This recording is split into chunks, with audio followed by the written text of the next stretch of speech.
Welcome, welcome, welcome, everybody. Bill will be here a little bit later. He got tied up in traffic. I'm not sure when he's going to be here, but he'll be here later on, and he'll join the convo when we get ready.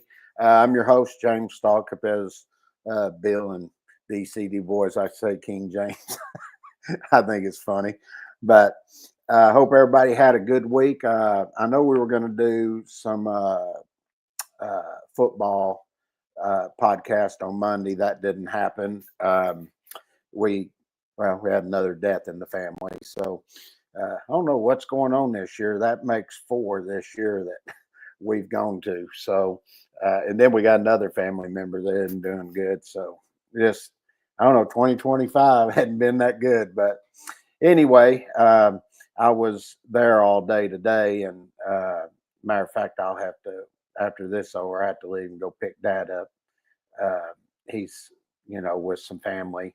This happened late last night, so he's hanging out with them. So I'll go and take care of that. And but in the meantime, we're able to get our podcast set up and everything going. I see we got some comments already coming in, and got hey David, good to see you again, brother. Hope you're doing good. And then of course, guess who we got? We have DJ. Let's get your jaws going, brother. Uh, let's see now. Wait, have I won once or twice in a row now on Willie Quiz? I don't know. I don't even know what he's got this week for Willie Quiz. He called me last night, and I couldn't even talk to him for a long time because we had a feeling when I talked to him last night. I was like, yeah, it isn't looking good. I think something's about to happen. So we got ready for that, and I told him I had to go. I went and got something to eat for everybody and took some food up to the hospital, and because nobody wanted to eat any of the food that was there. So we'll get going here in just a little bit. Let's see. What does Bill say? I'm about home now. You can dock my pay. No worry, you've been docked. He says, don't forget to like and subscribe. It's interesting because I've been reading on a couple things, and when it deals with YouTube and things they do and algorithms and all that, and they say it really helps if you just hit like and and share it. So if y'all do that, we appreciate it, and that will be really good. So if you want to join the podcast, go ahead. I think we're well over 400 now. I don't even know what we're at. I don't really keep up with that. And let's see what DJ said. Rough week for Cowboy fans. Man, I'm just going to say it. Our defense sucks. As Dad said, he thinks that's the worst defense he's ever seen of an NFL team. And then, yeah, Caleb, yeah, he against them. Russell Wilson did too. I mean, they were lucky to win that one. So, but yeah, they hadn't been playing good. They just look, man, they look disgusting the way they're playing. But the offense looks good. So anyway, it's going to be another letdown season for Cowboy fans. That's just the way it goes. Bill had sent me a thing that they completely deleted 625.54b, and it went back to 625.54 original text. So there's going to be no GFCI protection on the EVSC. Matter of fact, I got a call like a week and a half ago, I think it was. And I'm not going to say who, but it's a manufacturer. And there's a lot of, this manufacturer is a big manufacturer. I'm just going to tell you that. And apparently they got word about the EVSE manufacturers transcribing our podcast and the things that we said as far as it relates to listing and labeling.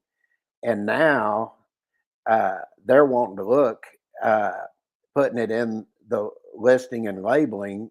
And I said, well, if it was me, I would do just like them, because we've had a few over on DCD boys, they say, well, the substantiation said it was redundant grounding.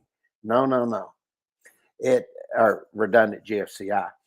And if you go back and look at that, they said, look at the listing and labeling in the product certification also. And part of what the argument was is we went through the listing and labeling and we don't need GFCI protection because our equipment's designed to provide that. And we have all these safety measures in place. That was one of the arguments. But the other argument was that they complied with the listing and labeling. That's the most important part. And when, we've done this many times and I've gone over OSHA 1910.7, explained all the intricacies of that. And what you have to go through. And, I found it also interesting because Ryan Jackson made the comment that he couldn't find anywhere in the code for the qualifications for an NERDL. Well, no, you're not going to find that. You got to go through OSHA. And that's what I was trying to say. When you get in and you start looking at the listing and labeling, you have to be, there's two different ways they refer to that. It's a NERDL, which is a national recognized testing laboratory, or a QTL, which is a qualified testing laboratory. And you have to go through OSHA in order to get those credentials. And then when they go through that, then they have to do all these things through an ANSI and ASTM in order to get their testing standards in place. And they do this based on national electrical codes and installation standards. And then if they look at that, they tell you no GFCI protection. Well, you got these code making panel members that are coming in and they're saying, no, the code overrides that. No, it doesn't.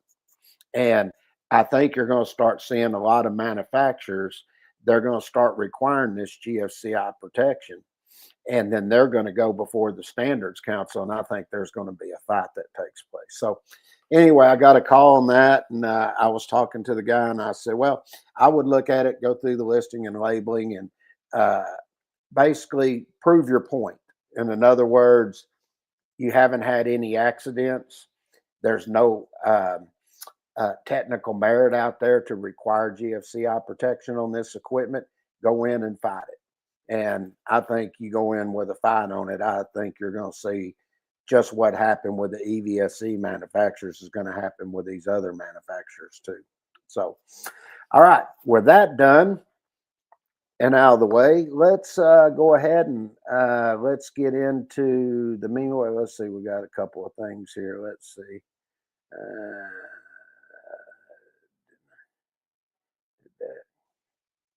Let's see, what'd you say here? Did that carry through and link? Are you talking about NFPA link? I think you're talking about. I'll tell you what, I'll look right now. I have it open, so let me go over here and find it. See if they've updated the document yet. I'm not 100% sure on that, but we'll take a quick look and see. Let's see here, 625.54. And yes, it has. Yes, it has. Now what it says is all receptacles installed for the connection of electrical vehicle charging shall have ground fault circuit interrupter protection for personnel. That's all it says. So it's only talking about receptacles. There's nothing in there that says anything about outlets. Now, it's good that you asked that, David, and I want to explain why that's good that you asked that. Is when you look at that and you got people in there say that the code overrides what the manufacturers say. Well, and I brought this up and they won't answer this, of course, they just ignore me.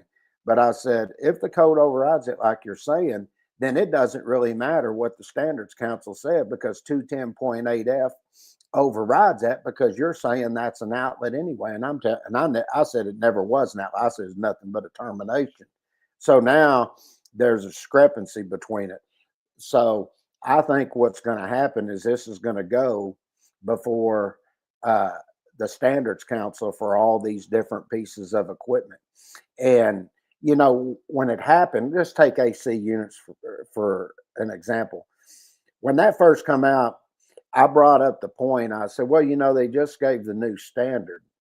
UL standard that came out for HVAC equipment. I said, there's no way they're going to update that quick. I said, at the very earliest, if they do anything, the manufacturers, it'll be 2029, because the manufacturers are not going to do anything. Just because you got members on co-making panel 2 that are saying, oh, you need to get your equipment to the way we want it to be. Well, no, you don't tell the manufacturers what they're going to do. The manufacturers have a testing standard that they follow, and they follow that testing standard. And as long as they're following that testing standard, then they don't have to do anything. So that's why I stood firm in saying 2029. And of course, a bunch of them come out and said, oh, you don't know what you're talking about. You're full of crap.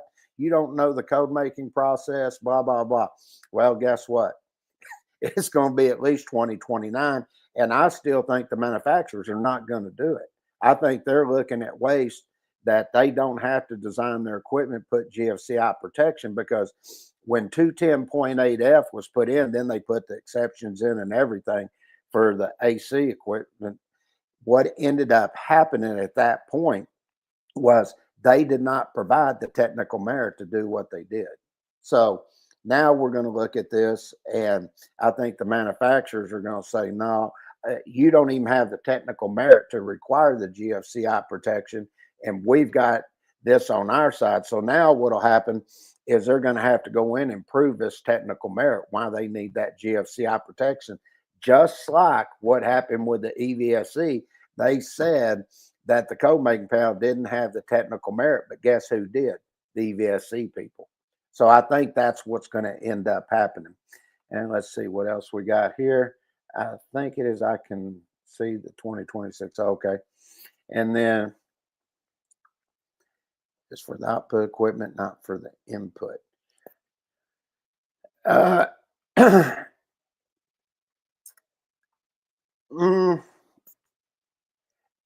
It still wouldn't matter if it was for the input or output, because you're putting GFCI protection on something that already has GFCI protection. So basically what their argument was, and this is where I get into the argument with them, is basically they wanted to take and they wanted to protect the branch circuit is what was going to end up happening. And that's where the argument came in. And there wasn't any technical merit to do so. So when I look at this, you know, it all comes down to, is it an outlet or is it not an outlet? That's what's going to be the real argument. And I think the manufacturers are seeing that co-making panel 2 is not going to back off of this, that they want to put GFCI protection on pretty much everything. And I think the manufacturers are going to fight against them. Is what I think is going to happen. So, and then you got here, 26 yet, because okay, yeah. Well, matter of fact, I think I looked at it the other day, and I think if you went in and you looked at the second draft, it's still in there. But if you go to NFPA link, you're going to see that where they had 625.54 A and B, now it's just 625.54. So they did go in and make the changes to the document. So if you have link, anybody has link, you can go over and look at that, and you'll see that that's the new language. And pretty much it was all based on, I remember when we were looking at this, Bill attacked it from one way and I attacked it from another way. So we came at it from two different spots. And I remember when we were talking about it, I said, yeah, what you ought to do is over in 625.54, just go over and put outlets. And don't worry about anything. You don't even need to say receptacles, just say outlets. Well, that's where you start having problems, because it's like I've been saying, they're saying now the receptacle has to have the GFCI protection. Okay. So, and that's why I say the receptacle is a device, but the outlet is actually the box. And that's what I've been arguing this whole time. And one of the reasons I've argued it and gave a good example of that, I thought, was if you look at, we've had Jeremy and Fritz and all them guys over there, they say the utilization equipment's the outlet. And I said, okay, let's just say you're right. I said, if I go over and I have a box in the ceiling and I come from that box and I flex over to a lighting fixture, I said, where's the outlet? They said the lighting fixture. I said, well, that's interesting because if I look at 314.27, I pick all that up. It says it's an outlet box. And I said, that's up in the ceiling. I said, what do you got? 2 outlets there? And they said, no, there's no outlet there. It's over at the luminaire. I said, see, that's where I get into problems. And, I've always said this. I look at the code as a whole and use it appropriately at that point and see how it lines up. And I can tell you here, when we were in Texas here, we had a inspectors meeting and Dad was doing the class at the time. And we had some inspectors when that actually came out in the code. And we had the chief electrical inspector there, Jerry Daniels, and they were talking about being an outlet. And Dad said, there's no outlet there if it's hardwired. And he went through, explained everything just like I explained it. And Jerry Daniels got up there in the meeting. He said, and that's exactly how the state of Texas looks at it. So I think you're going to have a lot of states that are going to be looking at this. And I think Colorado just deleted 210.8F in its entirety. So let's see. I mean that the GSM for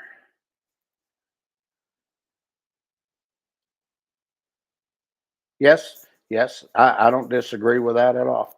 And there's a lot of safety that's built into that equipment. And that was one of the things when you went in and you looked at their manufacturer's instructions, they specifically told you do not put GFCI protection.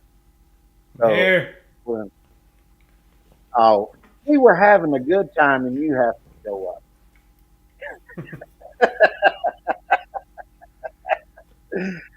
We had all kinds of questions going, and now, oh, look at this. Bill showed up. Oh, screwed the podcast. No, I'm just kidding, brother. That's funny.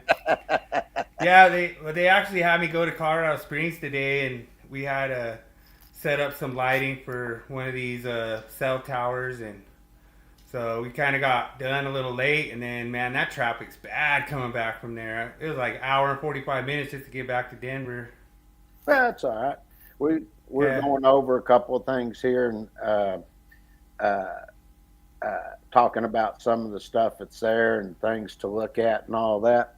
And I was telling them, I was telling you the other day, I got a call from one of the manufacturers, and I didn't say who, but anyway, basically what's going on. I think we're going to see a lot of manufacturers that are about to start telling these. I think they're going to go before the Standards Council. So, right. But we'll see. A lot of stuff that we've talked about on this podcast that are big topics. Everything we've said has basically come true the way we said it was going to happen. Right. So yeah, the thing I think is interesting, and I thought it was funny because I actually sent an email to the Standards Council, and I basically said, I told them, the reason that I submitted public input 1644 was because I was actually wanting to clarify that the outlet's installed. And so David says that he's meaning that the EV manufacturers are saying that the GFCI protection is for the output of their chargers, output of their equipment. And that is correct, David. The thing that was funny, the Standards Council ruled that there was no reason, like, what are you literally protecting? Like, they're claiming that there's this outlet, and then what, you have like 8 inches, 10 inches of wire of conductors that goes from where they're calling this outlet to the equipment, and the Standards Council said that's ridiculous. There's no way that they said that the code making panel members failed to they basically failed to substantiate a change for that. And so me and King James are saying the same thing, like, So if they fail to substantiate the change for that, what do you think about 210.8F? You know, Well, so they what they really did, they failed to provide technical merit for it. true, That's true. what it really come down to. And I find that interesting because you got what's that guy's name, Jesse Hmm. Duvea. He did The wannabe code making panel yeah, manager. and he come on there and he said he was griping about you, and he said, Bill didn't provide any technical merit for that change or anything. And I said, wait a minute here. You didn't have a problem when 210.8F went in and they didn't provide no technical merit. True. You can't pick and choose, and that's where the problem comes in. But Oh yeah. anyway, it, No, I agree with that. And the one thing that's funny is they were all mad at me. They're like Brian Jackson was like, "Oh, Bill's hiding because he screwed up 625 and all this stuff." And it's like, good, like so you guys have no problems like screwing up the HVAC manufacturers, but now all of a sudden you care about the EBSE. well, It's just sure. like that's what the kit picking and choosing we're talking about. And a lot of people like here. So I'm just telling you because I've been there. Dad and I've been there on all these, meetings and things like this, and I'm just telling you, these manufacturers, they take these co-making panels out to dinner. They have big soirees. After you had the co-making panel meetings for the day, then you'll be at the hotel and they'll have the top suite up there all booked out real nice and everything, and there's just tons of hors d'oeuvres, all the drinks and everything. Everybody goes up there, mixes and mingles, and they're networking and everything, talking about their products. I'm just telling you, I've been there, I've seen it. So uh, there's a lot of that going on and nothing wrong with it, but I've been Yeah, there, I've so seen it. so one of the things that David's saying that manufacturers are liars, you'll have that on both sides there, David. One of the things I found interesting, and I want to give a big shout out to Bryce Nesbitt. He was keeping me posted on that whole Standards Council meeting and everything. And one of the things that he said was that Schneider and Eaton and stuff came up there, and they said that these cars could like hit the chargers and stuff, and that they were saying that a common charge point is to have like 6 foot of exposed flexible cord, and that's just a lie. They don't. The charge point doesn't have 6 foot of flexible cord coming out of their equipment. So it goes both ways, David. You're gonna have that on both ends. On both sides of the Well, guess thing. what? So You could hit a gas pump too. You know what I yeah, mean? yeah. The biggest problem that I have with some of this stuff, David, is the code can't cover abnormal operation of equipment, and that's what they're constantly trying to do. They're trying to do a bunch of this what if stuff, and so I have stated that so many times. I said something's going to happen, and and here was an example I gave. I said let's just say you had an AC unit, and they tell you have to put GFCI protection on it. You're down here in Texas, it's hot and everything, and you're requiring this, even though you didn't have the technical merit. First of all, and second of all, you had uh, a task group that was put together, and the task group went through and tested like 150 something AC units or something, showing yeah, all the problems and everything. And this is what doesn't upset me because I don't care one way or the other, but they're going to do what they're going to do. But I said, when you looked at that and where my argument came in on all that, they went in and the code making panel rejected all that work that was done. And I'm telling you, I've been on all these different committees and stuff. And usually when you have a task group, Usually there's a few changes they might see, you make here and there, but pretty much the work of the task group's usually accepted. I'm just telling you, that's the way it usually is, unless we need to table it or something like that. Oh no, they didn't table it. They rejected, wrote their own TIA, and then when that happened, all of a sudden you had all these ECD boys, all of them coming out saying, "See, you're wrong. You don't know what you're talking about. Y'all are freaking idiots," calling Bill and I everything.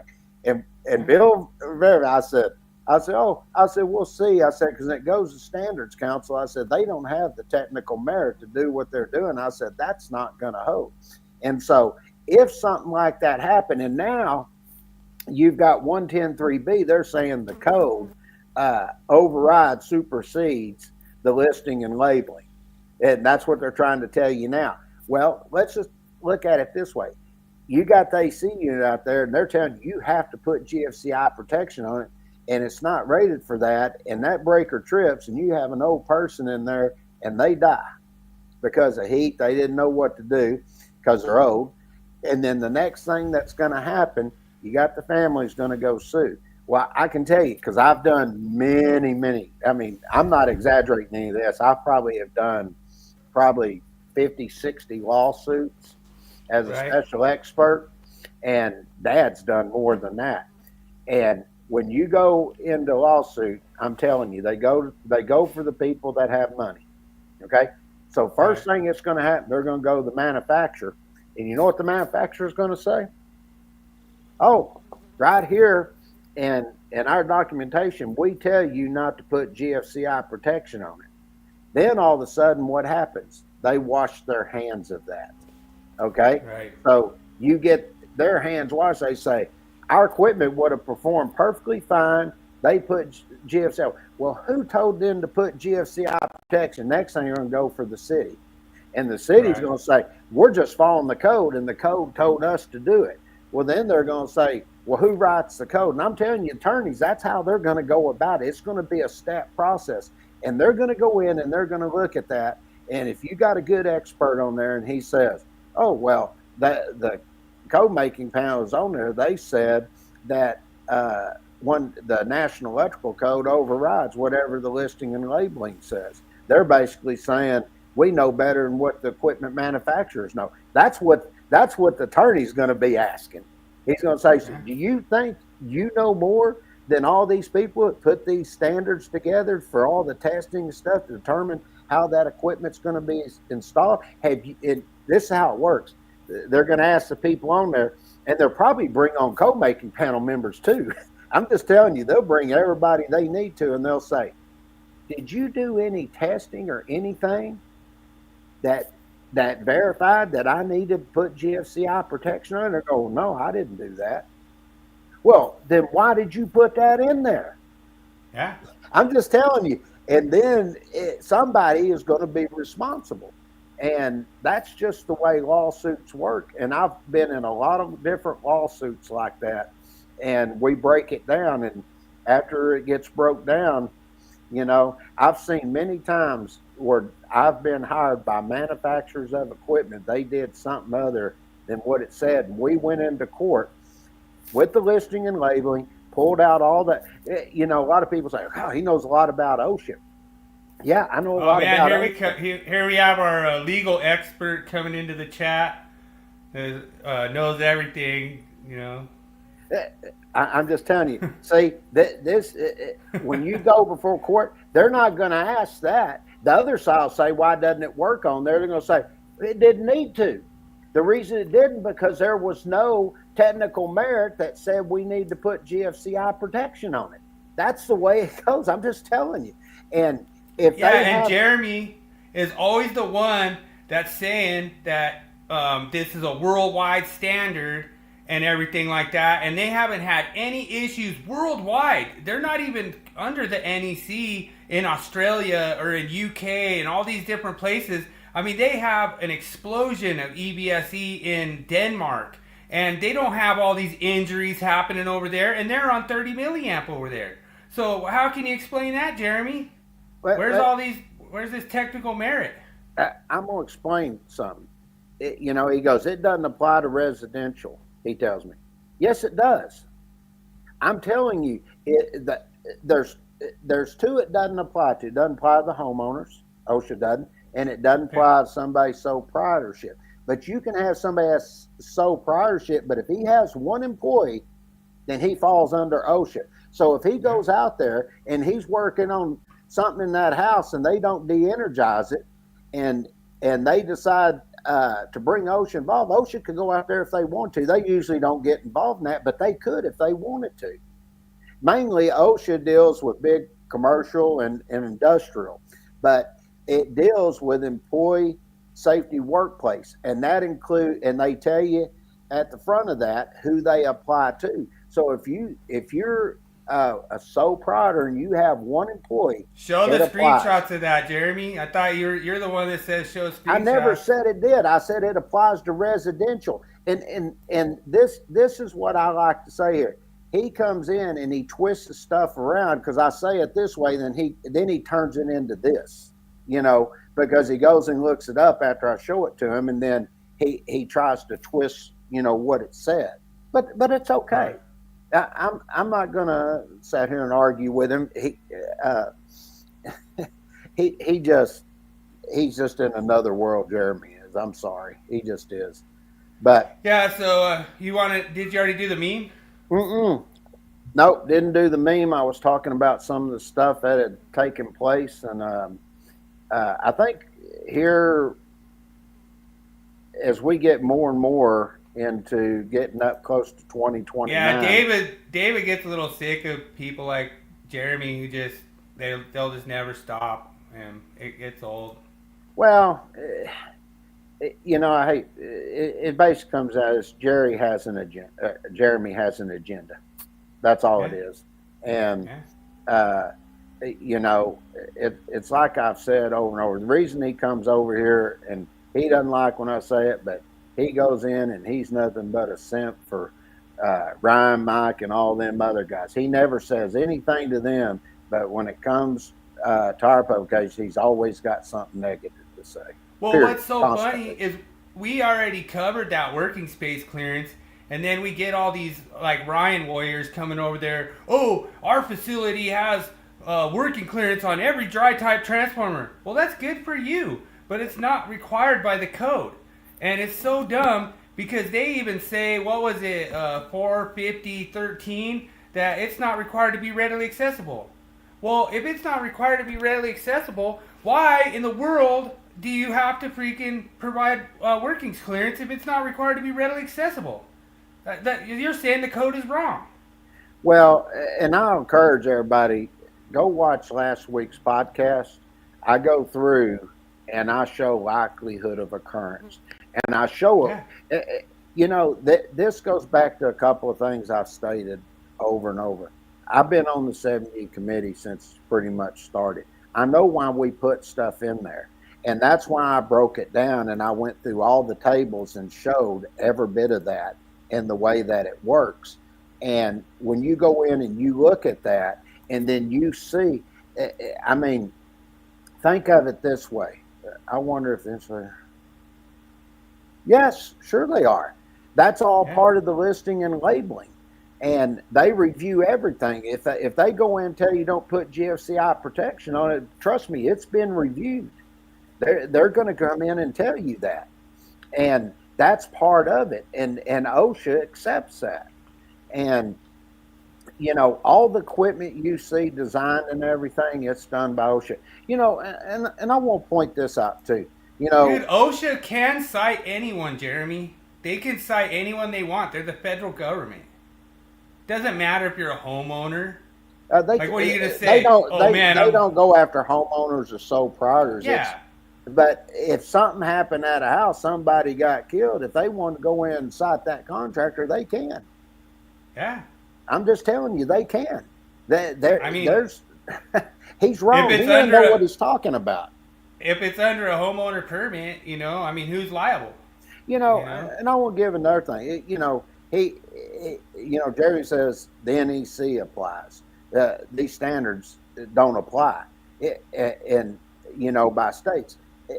Thanks for stopping by, David. We really have a good night, David. It's good you come by, brother. I hope you have a good weekend, brother. Thanks for all the good dialogue tonight, sir. You know, and I asked him a question, he won't answer. But if you take hazardous location, for example, and say you're going to classify a Class 1 Div 1. Now, and I'm going to point this out because I've done this in, God, I can't tell you how many hazardous location courses I did for NFPA over the years, especially down in the Houston area and Alaska and other places. But you'd have people also come in that didn't work in those fields but wanted to get hazardous classified location training. And I'd say, what is the distance on a Class 1 Div 1? Well, they go in and a lot of them will go like to a gas station or something like that, say 20 foot. And I say, how'd you get 20 foot? And they come in and they say, well, it's over here. I said, now that's a specific occupancy for that location. Right. I said, that doesn't apply here. And I said, and then I take them over and we look at the Article 500. And I said, see here where they tell you to go to NFPA 497. I said, you got to take a lot of things into consideration when you're determining what the hazardous location boundary is. And I said, that includes your upper and lower flammable limits, your MIC ratios, your MSGs, all this stuff. And I said, once you do that, I said, then we have other parts in here, sections. And I said, you have to determine what the pressure is within the pipe. And I said, the pressure can also determine how far the location's going to be. I said, you could have a drip or you could have a spray, depending on the pressure. Well, in order for me to determine that, I don't look at the National Electrical Code to get that location. I have to go to NFPA 497. And that's why I say, and then as we were talking a while ago, and they were saying, you need, hold on. They say you need a clearance around the transformer. Well, let's look at that. Well, if I go over and you're saying I need a clearance working space, well, my question would be at that point, do I need a limited approach boundary? And do I also need an arc flash boundary? Oh, yeah. Okay. Well, when you go over there and you look at, and this is why I tell everybody to go watch last week's podcast, because I break this down this way. You go over there and you pick up that table, guess what it says? No arc flash boundary. Well, and that's where you're doing what? You're doing the thermography scans. And that's what I was saying. You set up and you protect yourself, and you can put blankets up and all this other stuff and mats, and you get that done, and you may need to put rubber sleeves on and everything. You're only worrying about a shock at that point. You're not worrying about arc flash boundaries or anything. You're going over and verifying it's de-energized, test the tester, test the circuit, test the tester again. You verify it's de-energized.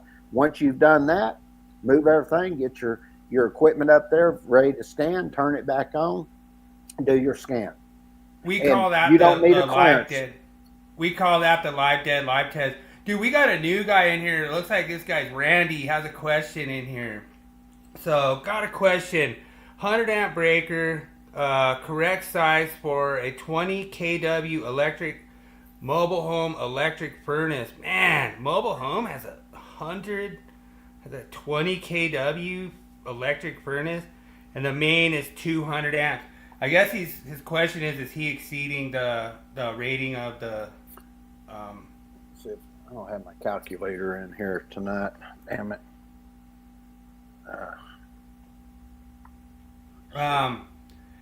Yeah, I mean, to me, right off the bat, like, that sounds like a really, like, big mobile home. Like, I mean, 20 kW.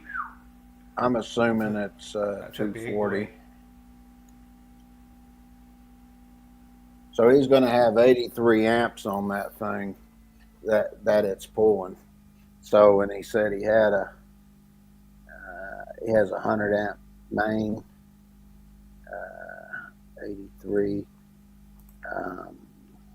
Yeah, he's saying it is. Well, I'm putting everything together right now. Give him a, that's why I get questions like this all the time, and something I'm just used to doing.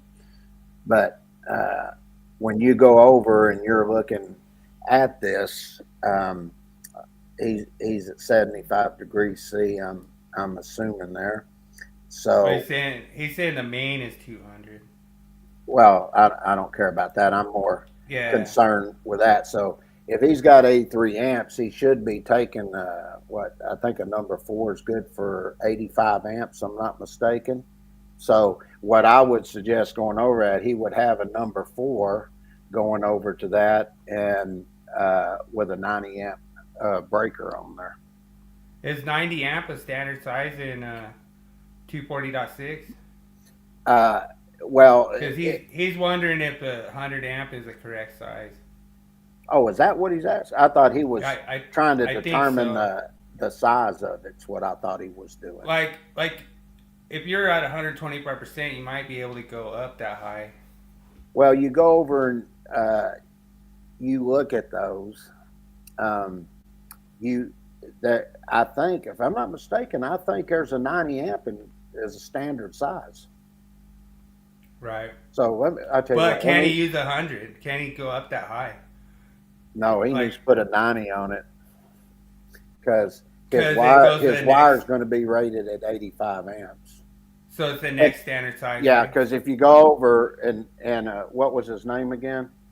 Randy. Randy. If you go over. Thanks for joining, Randy. Appreciate it. Randy, if you take what you have there, you've got a 20 kW electric home, so you're going to take that 20,000 divided by 240. That's going to give you 83.33 amps. So you're going to go over and look at table 310.16.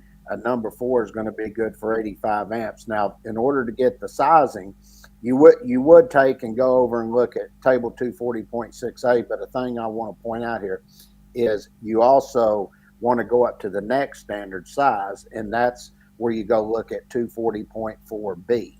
And when you pick up 4B, it's going to tell you go up to the next standard size, and you can protect. Now, the reason I'm pointing this out, because you're at 83 amps. Now, let's just hypothetically say you calculated it and you were at, say, 78 amps. Well, 78 amps, you could protect it with an 80 amp breaker, okay, with the 85 amp. But when you look at 240.4B, it's going to say you can protect that load that's calculated, or you can protect the conductor. In this case, and that'll be in parentheses. So now you're going to protect that conductor, and you're going to go over and look at 240.4B. It's going to tell you that the next size above at 85 amps on that conductor rating is going to be a 90 amp overcurrent device. So let's just say that he decides he wants to go up to like a number 2. Could he use that 100 amp? As long as the conductor is protected at that ampacity? Sure, he could on that if he wanted to. That's an option. Yeah. You might have to upsize the equipment ground. But you have to have the overcurrent device match the conductor size. Okay? So in that application, not in that application, yeah. Yeah. 10-4. Let's get on to the meme. So the thing that's funny is I was talking to my apprentice. My apprentice wants me to like throw him under the bus to everyone out there on YouTube land and say he's the reason I'm late. But it's not his fault. It was, we're learning and stuff. So, that's what's cool about these apprentices. But it was funny because he started taking a screw out and it was kind of short. And then he started taking the other screw out and it was like really long. And so that's what this meme's about. I said, there's this meme. I want you all to see it. It's pretty funny. All right, let's play it.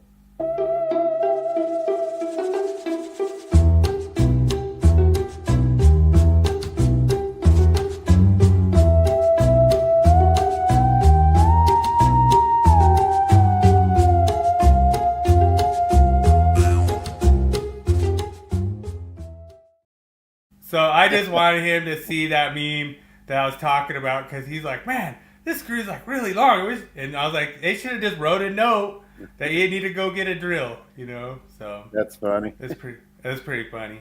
Right. Ready to go to myth? Yeah, let's go ahead and kick it off.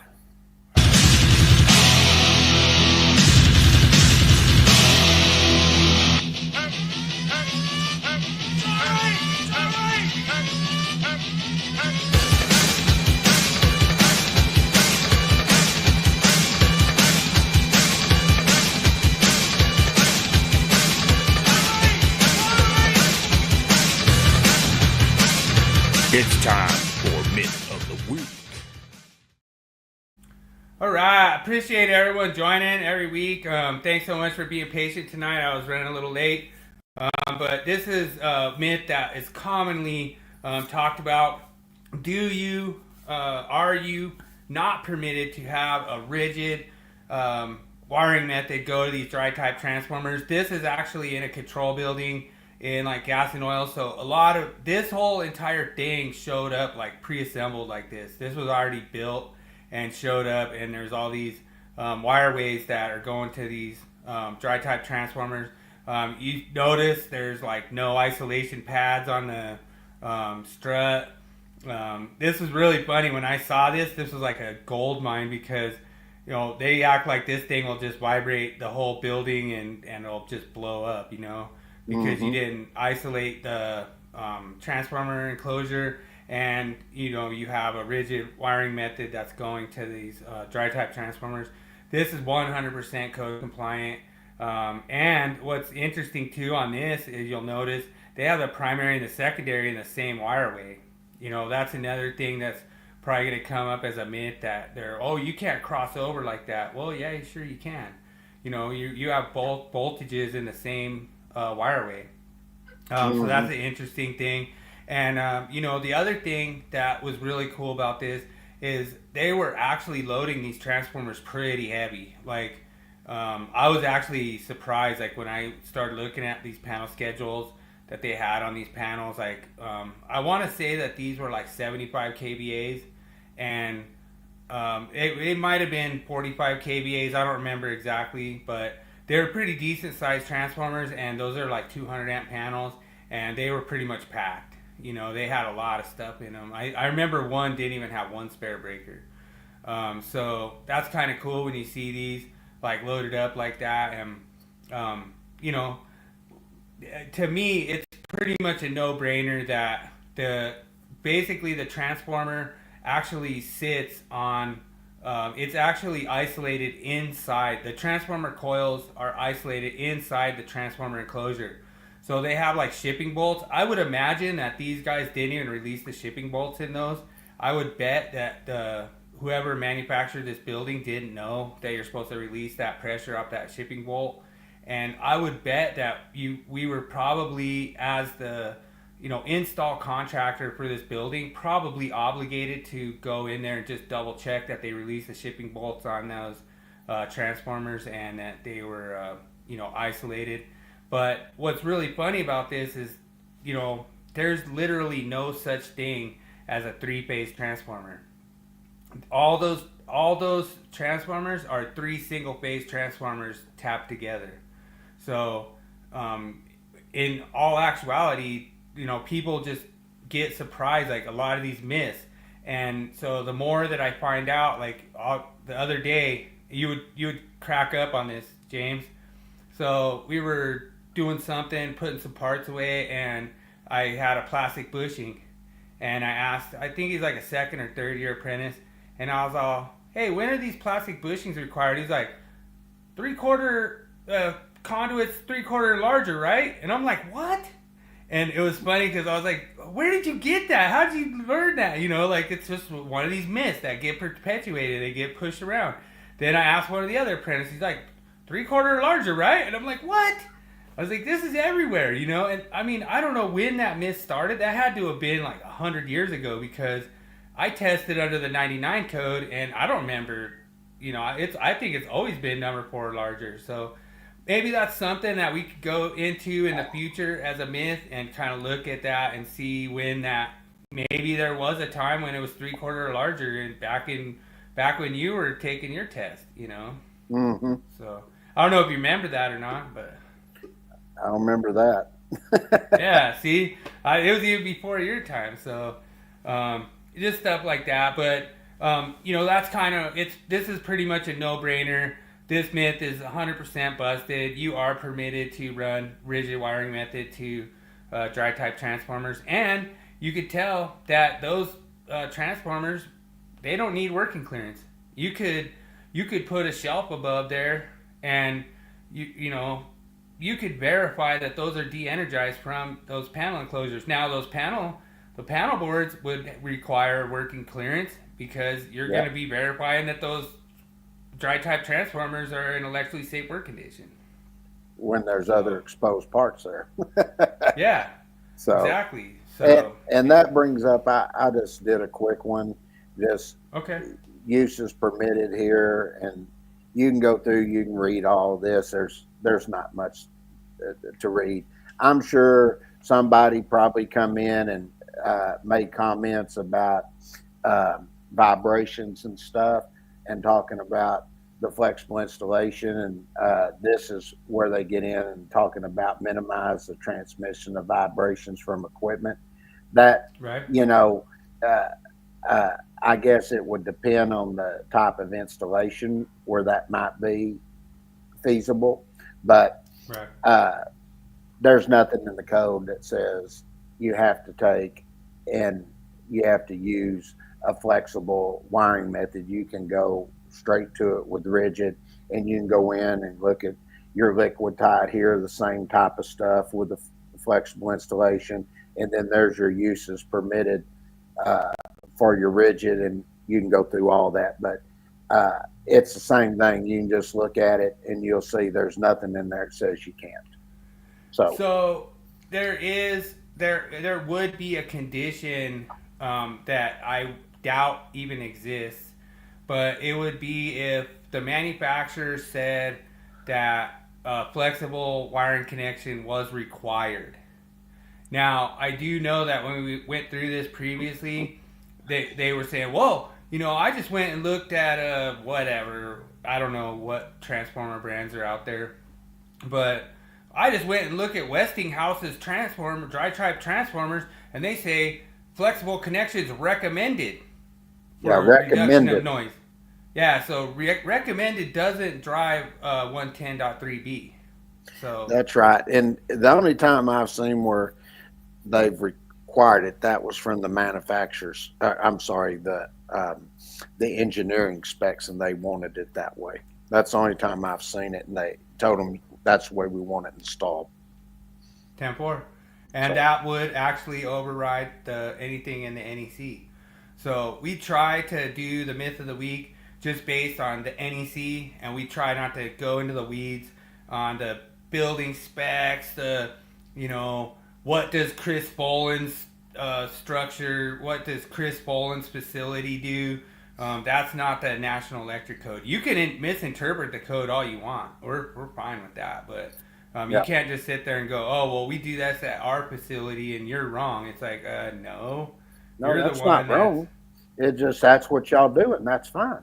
Yeah, it's not. No, you could exceed any requirement you want, and that's fine. What we're talking about is the minimum requirements that's permitted by the National Electric Code. So that's what the myth of the week's based on. And the whole thing is, a lot of people are like, "Oh, don't argue with the inspector over this." Well, Mhm. I wouldn't argue with him. I had this out in Gas and Oil where he says, "No," he goes, "You got to have a seal tie go to those." And I'm like, "Okay." I was like, "What's the code reference?" He's like, "Well, I don't have the code book memorized." I was like, "Okay, you don't have to. Just tell me where it is. I mean, I'll find it. Tell me what section to look in." And he's like, "Well, I don't know what section, but if you can find it, then I'll let you not do it." And I was like, "You know what? It's really hard to find the codes that are not in the code." So that's kind of where this myth goes this week. You will not find it. It's not in there. That's right. That's why it's busted. That's why I put all them sections in and what it said. So there wasn't no argument, hopefully. 10-4. All right. And I would not argue with King James over, installation. Like, if he was the inspector, I'd just be like, all right, James, what do you need, brother? Let's get her done, man. I remember I was doing one, and we were out at, it was a big grounding problem they were having. And I was actually chief electrical inspector in Grapevine. It was a big telecommunication place. And basically, they didn't even get a permit or anything. They just come in, added their stuff, and wired some more circuits in and stuff like that. And that they were having problems. Next thing you know, it was a big fight. They were wanting to sue the people that were leasing it out and everything, and then somehow the city got involved. I don't know. The next thing I know, I get a call from the city manager, and he says, "Hey, I need you to go over, look at this. They're having problems. See if you can figure out what's going on." And I went out there. It was the people that added all this stuff. They just hired some random contractor. I don't even think he was a contractor. I just think it was, they wouldn't give us his name. Basically, what happened was, and I said, "Why didn't y'all pull a permit?" And they said, "Well, we didn't think we had to on this, blah, blah, blah, blah." Well, city manager, trying to make everybody happy, he just said, "All right, well, whatever James recommends y'all do." I said, "Well, I want you to pull a permit first, get a contractor out here, and I'll come out, meet with a contractor, and I'll tell them what needs to be done." And so we went out, fixed all the grounding issues and everything. And next thing you know, everything was working.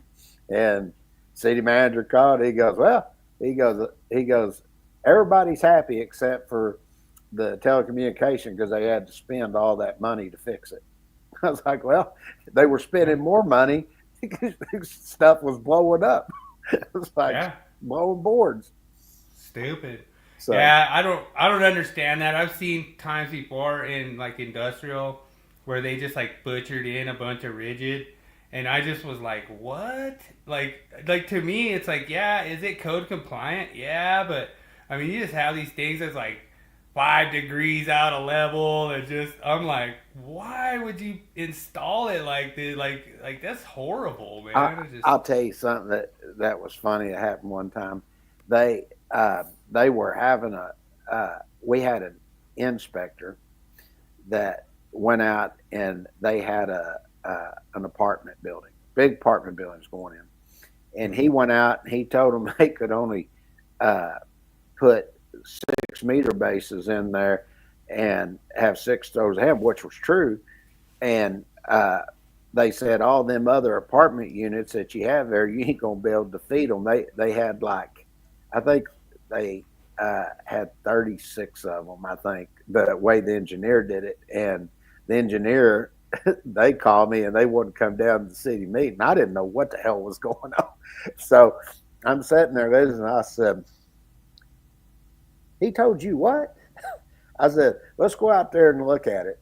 So we went out there, and they were gonna they set up. They moved over 3 foot, so they had 6 different services coming in.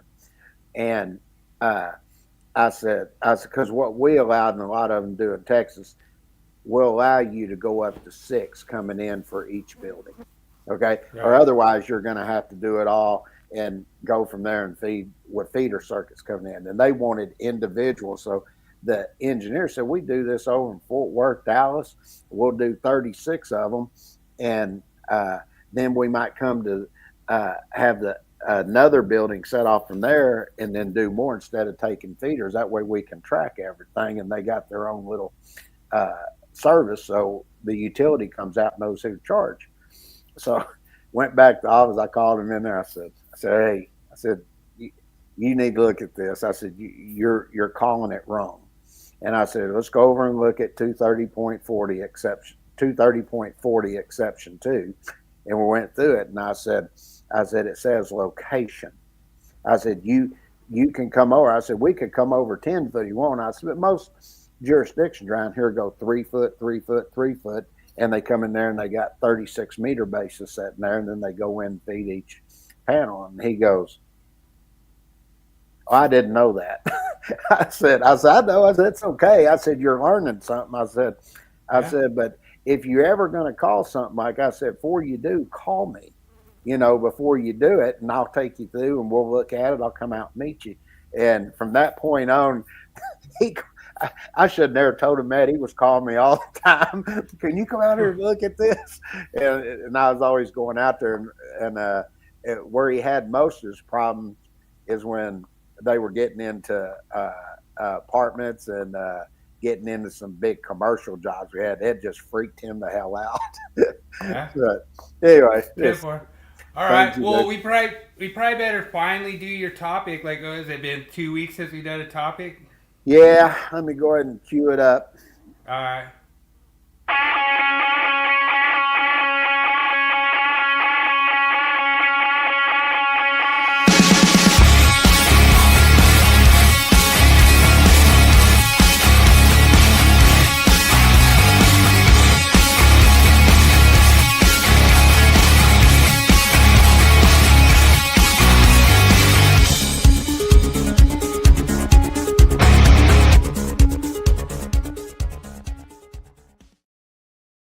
All right. Well, when we left off, we were getting in the part 17 of all these code changes that had taken place. And what was interesting, and I'll put a link in there. I forgot to do that tonight. Or you can just go over, look on the Facebook page, go over to Stalk Up Electrical Education. You can pick up the links there.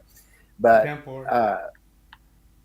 there were 281 changes covered by us. And Wow. as we've been going through this, I mean, we're in part 17, and I cover quite a few changes every week, you know, we were doing this. And as we got in, we started looking at this. There was a lot of stuff that took place when we were looking at all these changes, and a lot of stuff that happened got into dealing with a lot of the reconditioned equipment. And we've done a lot of that. God, I would say the last 4 of them we did, maybe 5, that we had a lot of this. And I'll never forget when you sent me that thing when you're like, "Hey, you can't recondition an outlet." I thought that was really funny. yeah, but it goes and shows exactly what I'm talking about. And that you know, where'd you go, Jeremy? How do you recondition? You can't recondition an outlet. So you just agreed, I guess. But they did the same thing here. They just made a revision here that took place, and they're just clarifying that where you have knife switches and switches with butt contacts and bolted pressure contact switches, that they're permitted to be reconditioned. And then when you look at your lighting dimmer electronic control switches, they are not types of wiring devices and molded case switches. They're not permitted to be reconditioned. So it depends on which one you're looking at that they allow you to recondition, and ones that they do allow you to recondition. And what's going to be interesting is this is dealing with Article 404, and a lot of the stuff that was done at switches has been moved over to Article 406 now that deal with wiring devices. Okay. Yeah, so 404 is basically going to be like heavy duty snap switches, stuff like that, right? Sure, that's exactly right. Or not snap switches. Snap switches was moved to 406, so it'd be like heavy duty disconnects, like not snap switches. Snap switches was moved to 406. Sorry. Sure, and they made a change here in 404.30 where we're dealing with switches enclosures where you have doors or hinge covers. And what they did, they just made a revision here, and this is to help increase the safety of switches. And this is by requiring a dead front when the switch can be opened without the use of a tool. Okay, so they just did a little clarification on that. And then you know what's weird? That sounds a lot like a Tommy code. Yeah, in a way it does, doesn't it? Yeah. Tommy passed. He got past disconnects, knife blade disconnects that shall require a tool to open. And, sure. And what's funny is a Billy bolt complies with that. So keep that in mind, guys. And I want to point something out, because this is a good example of one right here, something I've brought up before. But this is where they're getting in and they're talking about wiring devices where you install them in damp or wet locations, and they just say that you have switches that are installed in a damp location, they got to comply with the following, and then they tell you if you have a surface mounted switch, it shall be enclosed in what? A weatherproof enclosure. Flush mounted switches shall be equipped with weatherproof covers. Now, the reason I like to bring that up is because you know, and this is where you get in to the picking and choosing. And this is where I have a problem with the ECD boys more than anything. There is certain code instructors currently that say the disconnect switch load side terminals is the outlet I know, that goes to an AC unit. I know, but we've already proved that isn't true. Yeah. Now, the thing I like to point out here is when you go over and you look, and let's just say I put a receptacle outside, I put a switch outside, whatever. I put it out there. It's outside. It's in a wet location. Does the enclosure and everything have to be rated for a wet location? Sure. Okay. Now, this is where I got into an argument because I said, now, if I have an AC unit sitting out there and you're telling me where I go to that AC unit, that right there, the AC unit where the termination made is outlet. I said, if that's the case, I said, does that have to be rated for a wet location too? Because y'all told me the code overrides what the manufacturer's instructions say. True. That's what you're trying to tell me. So I'm asking you now, if the code overrides it, then that has to be rated for a wet location. Oh, well, no, that's their listing and labeling. I said, no. You can't pick and choose where you want to apply something and then say the listing and labeling goes there. But if I want to put TFCI protection, the listing and labeling doesn't apply. You see what I'm saying? And Yeah, I go through this code everywhere dealing with wiring devices. And when I get into wiring devices, they're in a wet location. Guess what? I've got to have weatherproof enclosures and covers and everything else. But if it's a piece of equipment that's listed and labeled, it doesn't need it. That does not fly with me. Yeah, so one of the things that I kind of want to bring up to everyone who is not like caught up on the current situation, basically, and I ran into this. We were doing a car wash, and I ran into this.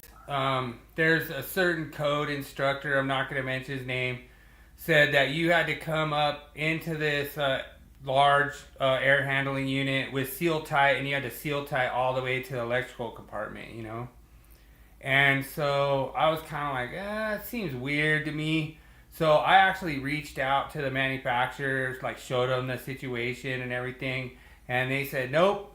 They said, all you have to do is just terminate that seal tight or whatever, flexible wiring method, whatever, from the indoor location to inside the unit.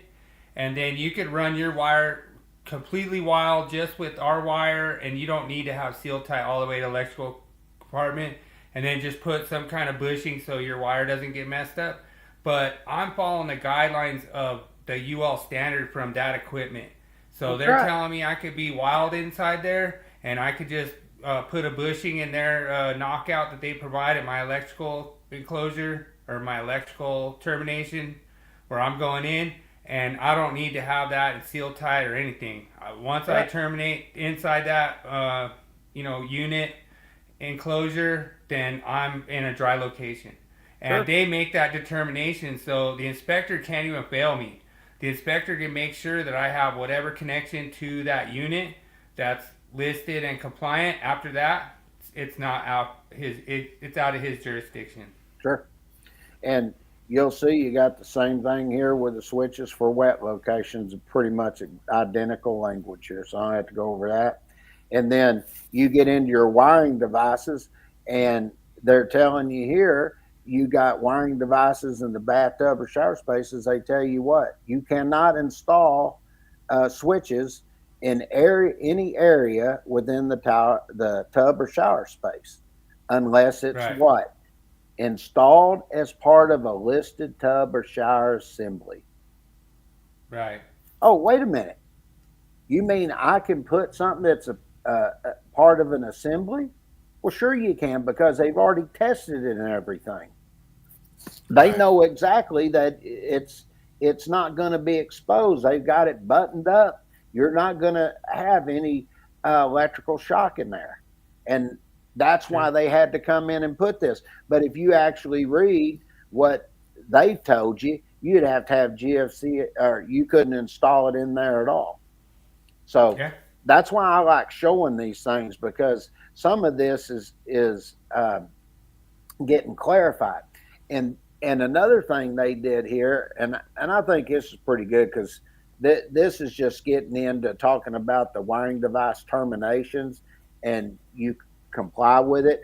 But they're just telling you that when you're looking at sizing your branch circuit conductors and everything, and they're directly terminating the lumen copper, copper clad lumen conductors, whatever you are, you got to identify that conductor with what? An AWG, which is identified by who? The manufacturer's instructions. Oh, yeah. And then it says, for wiring devices not marked COLAR, both of the following shall apply. It tells you they shall not be permitted to directly terminate to what? Aluminum conductors. They shall be permitted directly terminate to what? Copper conductors, copper-clad aluminum conductors, or both, in accordance with the branch circuit size AWG and the type of conductors that are identified by who? The manufacturer's instructions, once again. Okay? 100%. Then you go in and you look at your general installation requirements. They did a little bit of work here. This is where you're doing your replacements for your ground fault protection. So what they did, they made a revision here to help clarify by the new exception, or I don't say new exception, but adding the number 2 here, the exception, shall not be limited to the size of a single box size only. And it said one of the things you need to do here is to consider here. Now, and I want you to pay attention to this. Upstream outlet boxes. Oh, wait a minute. Yeah.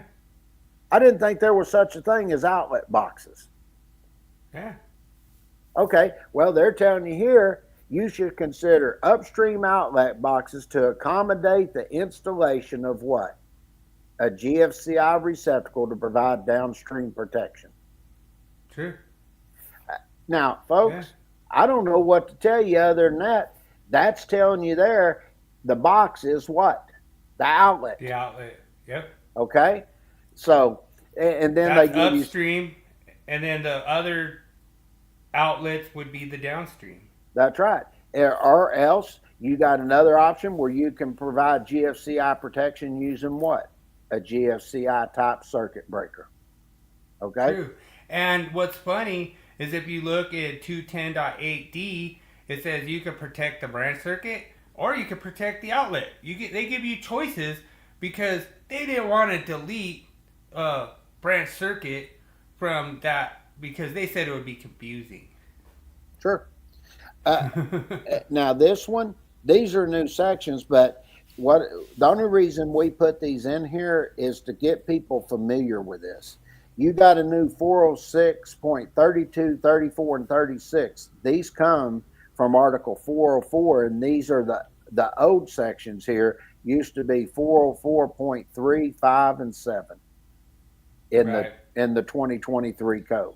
So we're getting you familiar, and there's so much stuff that's moved around. We actually called some things out so you can get familiar with where all these changes took place. And that's why I was saying some of the stuff for switches and stuff that were in Article 404 have moved to Article 406 that deal with your wiring devices. And then they added a new section here. Well, it's a new section, but they did another where this used to be in Article 404 and it was in 404.20, and now it's 406.48, and this is going to deal with the marking for your switches here. And none of the language has changed. You just got to get familiar with and understanding where to find the information.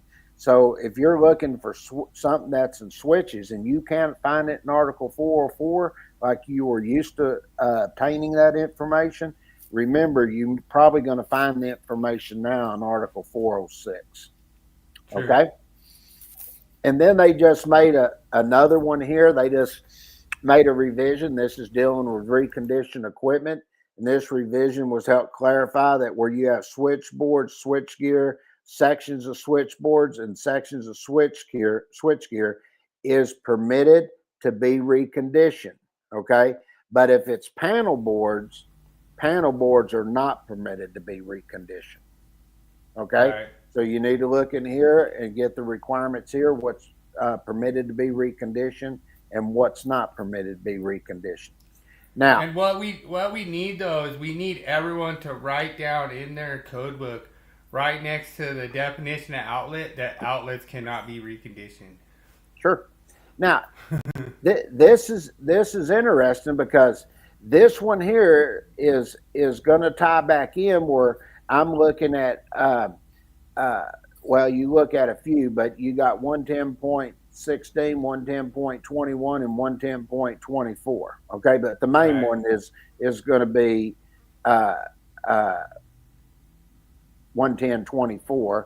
But 110.21b gets into where it's talking about the marking, and that's where you get in if it's a signal, it's in yellow. If it's a warning, it's in orange. If it's danger, it's in red. Okay. But what they did here, they made a revision here, and this wording is similar to, like, say you go look at 110.16 and you got short circuit current rating, and it's going to tell you here, switchboard, switchgear, and panel board shall have a short circuit current rating not less than the available fault current. In other than two-family dwellings, switchboard, switchgear, and panel board shall comply with the following. Now let's look and see if this doesn't tie into, say, like 70E. Okay. Right. It says available fault current at the line terminals and the date the calculation was performed shall be field marked in a readily accessible location on the enclosure at the point of supply. Now, I want to bring this up. People that watch this podcast, and I do a lot of correlation with other NFPA standards. Okay, so what took place and why some changes took place in the code. When you go look at 110.24A and B, why did 70E push to have the available fault current and short circuit current put on the label per 110.24AB?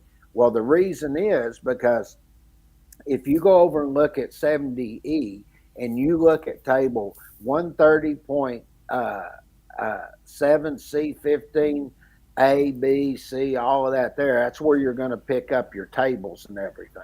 Now, when you go over and you pick that up, there's going to be there's another table you pick up tasks, but when you come over here, this is where you start selecting your hazard risk categories 1, 2, 3, and 4. Well, there's also going to be at the bottom of that table, there's going to be some parameters you have to follow. And if you don't meet those parameters, you cannot take and use the tables. So, and there's two things that you're going to have to know in there. You're going to need to know the available fault current and the clearing time of the overcurrent device. If you don't meet those, you cannot use the tables.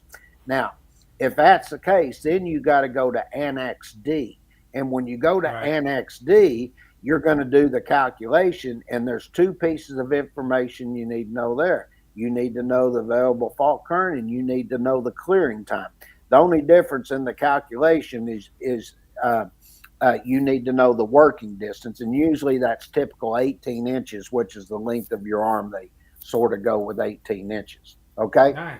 But either way, you still have to do that, and that's why they tell you you've done the date of the calculation. And what a lot of facilities do now, they don't even use the hazard risk category. They do the calculation, and whatever the calculation comes up to that tells them what the cal rating is, that's what they use. Okay, they don't even go to the categories anymore. Okay, now 2 sort of basically the same thing, but the other one I will look at is 4 there. 3 talks about the marking required 110.21B. I just went over that. Then it says, and the only thing that anyone really has to know about the marking is that it can't be handwritten. So one of the things people don't understand is they're like, oh, I can't use a label maker because that's not rated for outdoor location. But I actually did run into this recently, and it does say on the label tape, I actually ran it through with the inspector. It does say rated for outdoor location, UL listed, all this. Not really UL, but it complies with 110.21b. Sure. Just so everyone knows. And then it'll tell you when you're looking at the available fault current calculation, it's required to be documented and made available to those authorized to inspect, install, and maintain the installation. And then it says when you make modifications to the electrical systems, when this occurs, that affect the available fault current at the line of the terminals of equipment, you have to look at the following. So let's see what it says. The available fault current shall be verified or recalculated as necessary to ensure the equipment ratings are not less than the available fault current at the line terminals of equipment.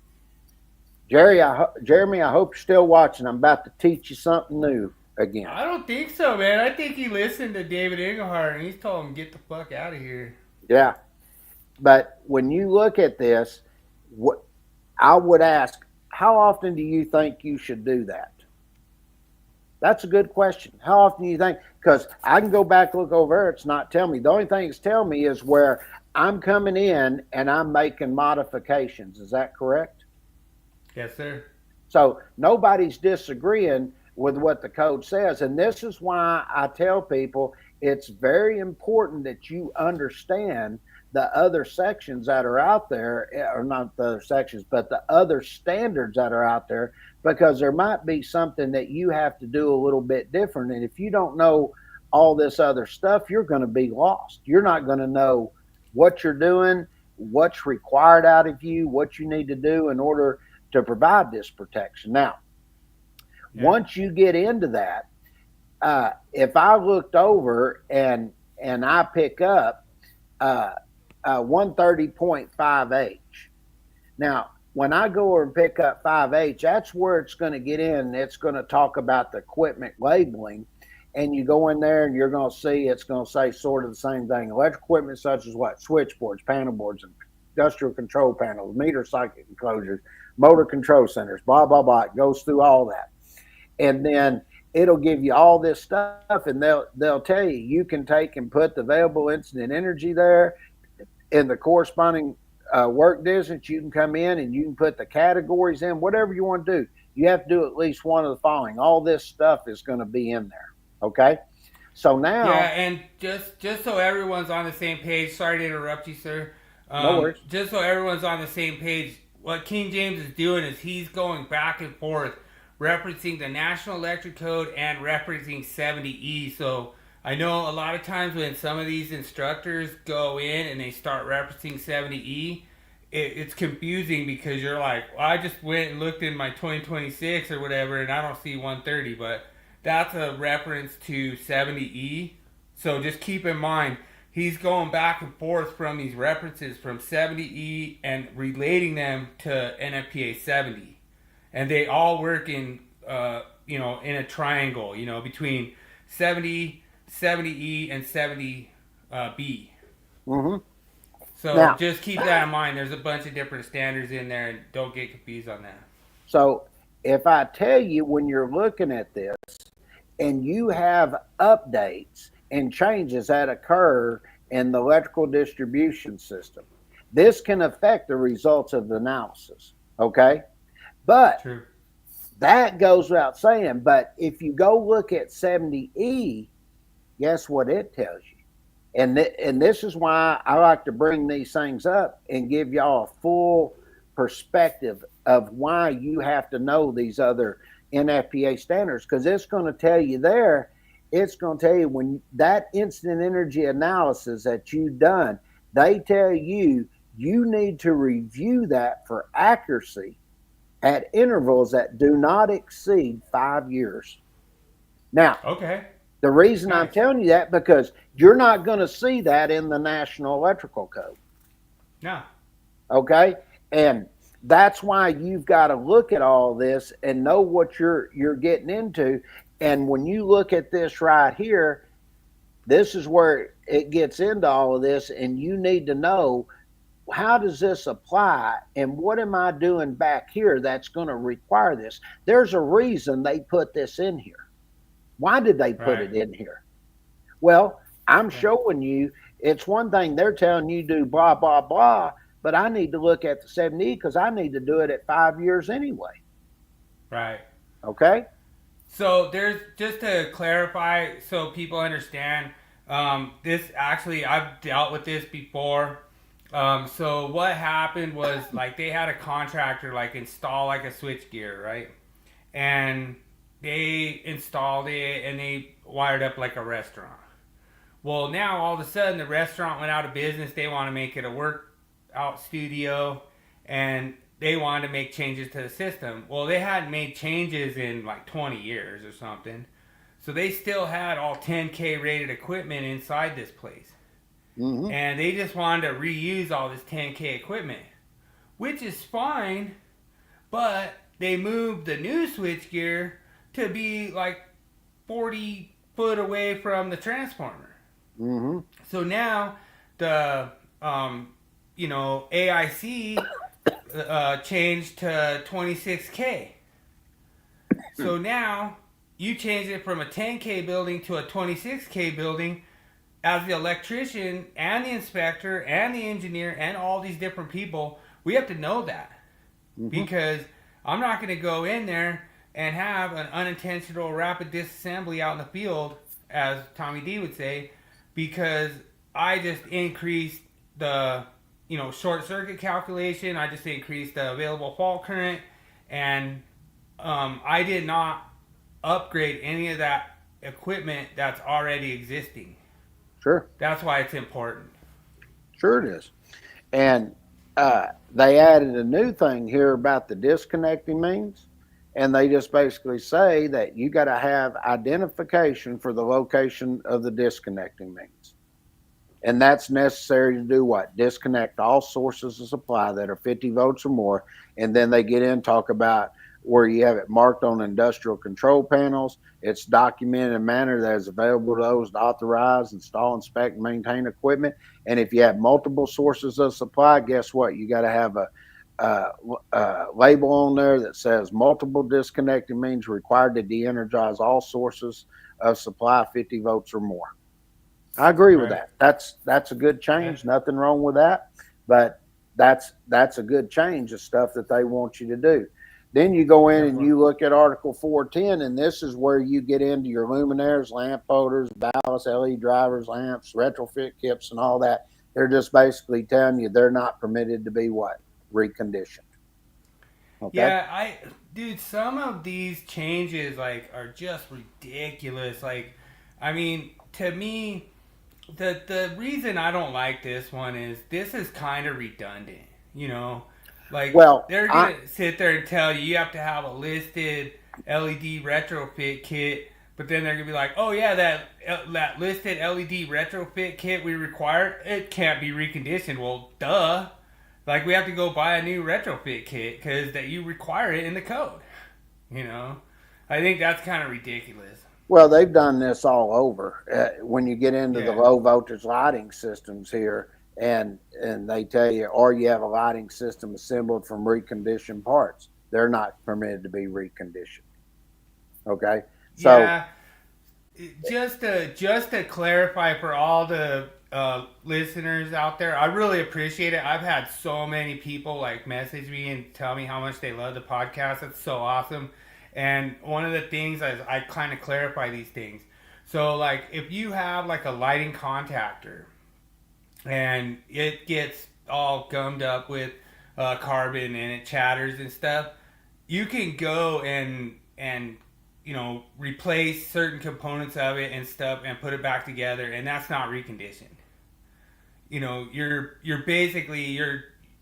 just basically cleaning it up. You're not changing the actual components of the original equipment.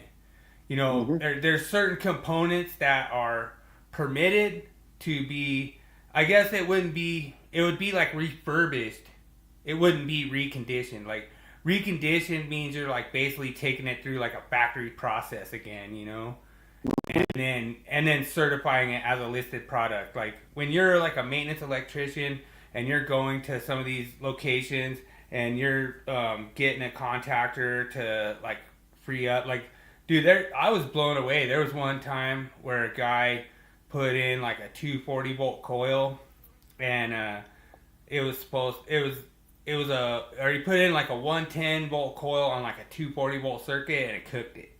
And I was like, oh man, that's like $100 screw up, you know? Well, like the coil was like $15. So I just had to go buy a new coil, the right voltage coil, and I left the same housing there, just took the old coil out, put the new coil in, boom, it was back to working again, you know? Mm-hmm. And that's not reconditioning. That's refurbishing. So you're still permitted to refurbish. But I just wanted to kind of clarify that because a lot of people are like, oh man, you know, but these guys said on their podcast XYZ, you know, and it's like, no, we're not saying that. We're just showing you what the code says and kind of clarifying how it applies. We're not like some of these other code guys that are like, no, this is how you must interpret the code. We don't do that. Sure. And I want to point something out because we wrote that. And this is something we talked about earlier when we covered 210.8D, that covers the branch circuit. And if you remember 210.8D, they started adding all them items in 210.8D that had to have GFCI protection for specific appliances.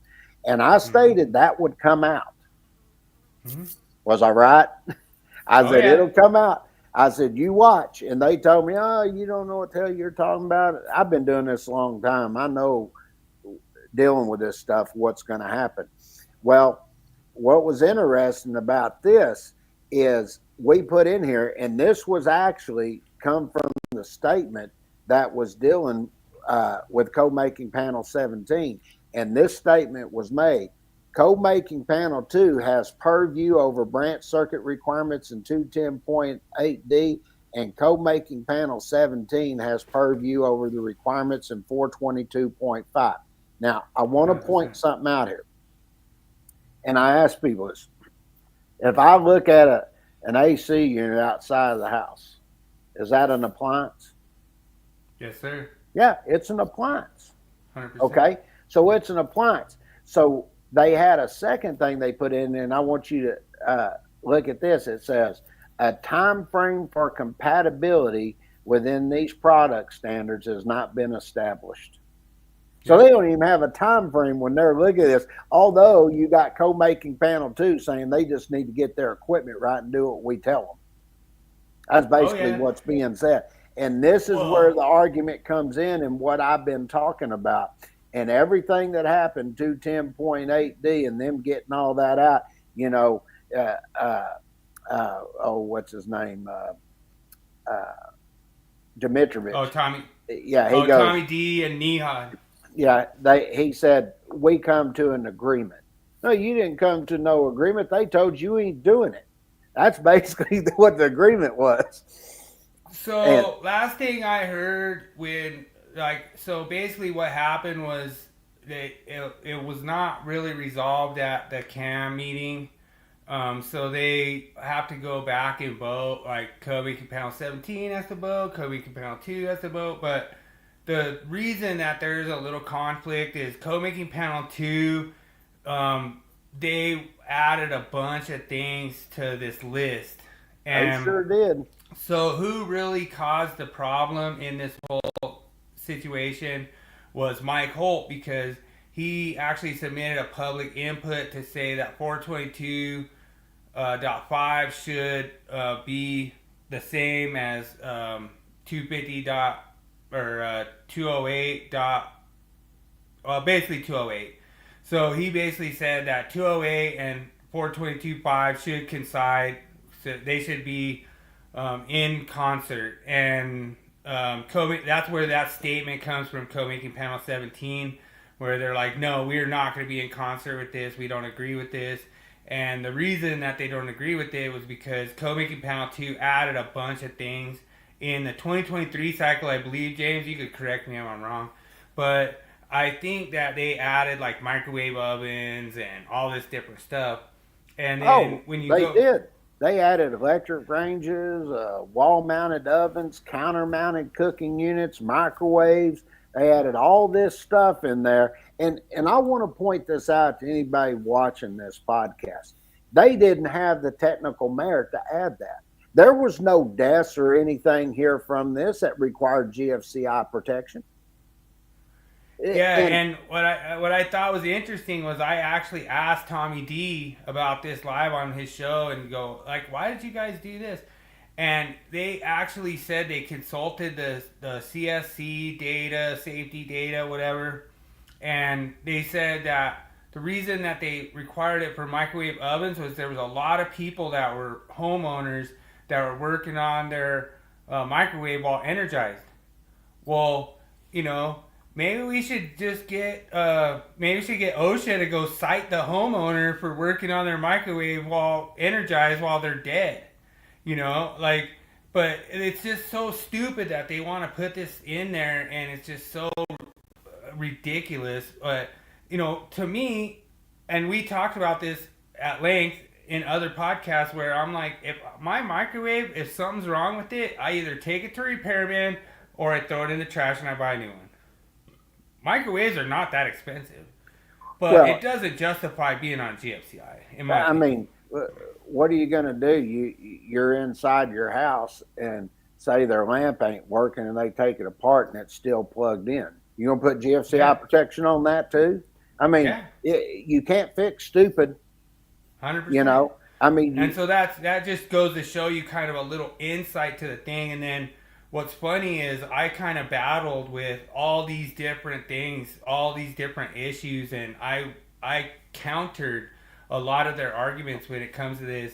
And one of the funny things was they actually have this problem where, like, so here in Colorado, we don't have too much humidity. But like a lot of these like cooktops, range tops, all these things, they're coming from like Alabama, they're coming from like Mississippi, they're coming from all these high humidity places. And what they're saying was that there was all this humidity inside those ovens and all that stuff. And in order for you to get it to hold on the GFCI, you have to like put it on a normal breaker, let it heat up and burn off all the humidity, and then you can put it on a GFCI breaker and it'll work. Well, to me, that tells me you guys did not do the testing to see if that will work in the first place before you pass that reference in the first place, kind of like what we talked about this whole time. That's right. So that's where I'm at with it. But awesome. We finally got King James's topic in. I appreciate you. There's more to go. There's more to go. Yeah. We're just now getting through 4-2 on. We'll be getting through chapter 4. Yeah. All right. We gonna do the Willie Quiz then? Yeah. Sure. Let me cue it up.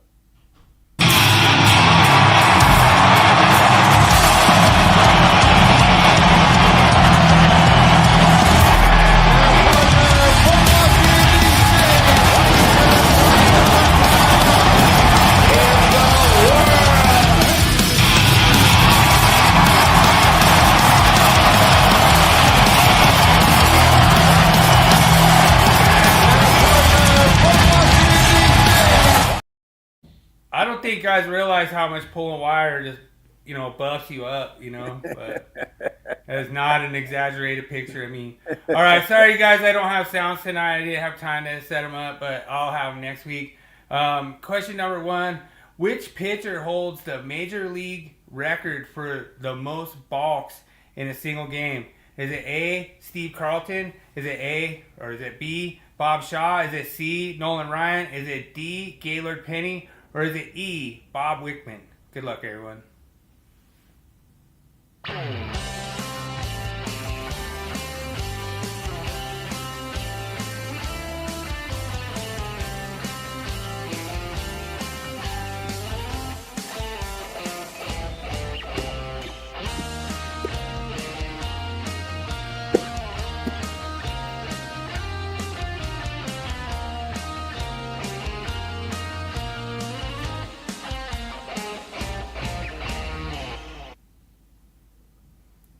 I remember there was a balk that happened during the playoffs, and they were talking about this, and sort of like a trivia thing.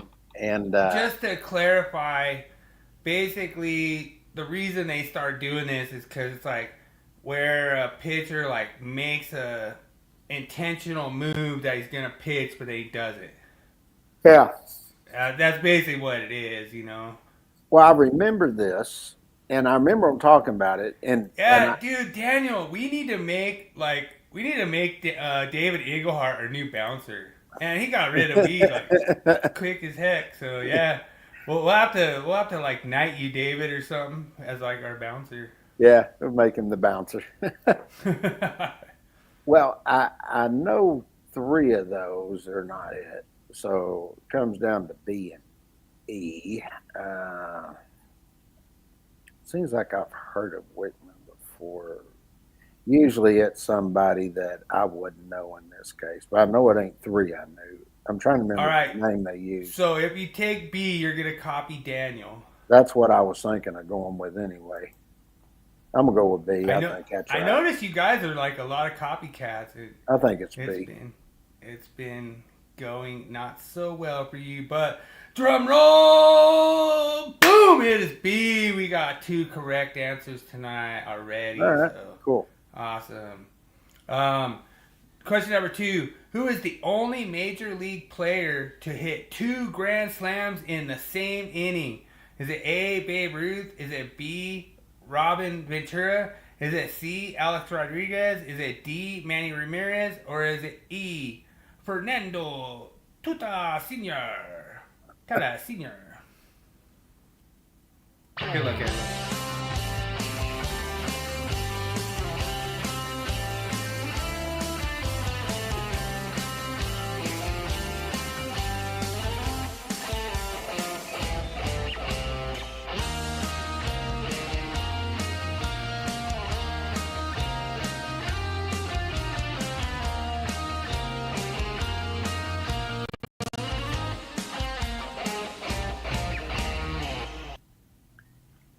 I actually know this one. All right. So, whatever it is, Daniel, go ahead and copy King James. That's it. Daniel's going E. That's it. I actually knew that one. All right. Looks like we don't have any reason to have a drum roll sound. We got 2 correct answers. We have a tie game tonight. Oh, man. I can't believe how easy this quiz is. Everyone's getting the right answer. All right. Question number 3. What's the record for the most stolen bases in a single game by one player? Is it A, 5? Is it B, 6? Is it C, 7? Is it D, 8? Or is it E, 9? Good luck, everyone.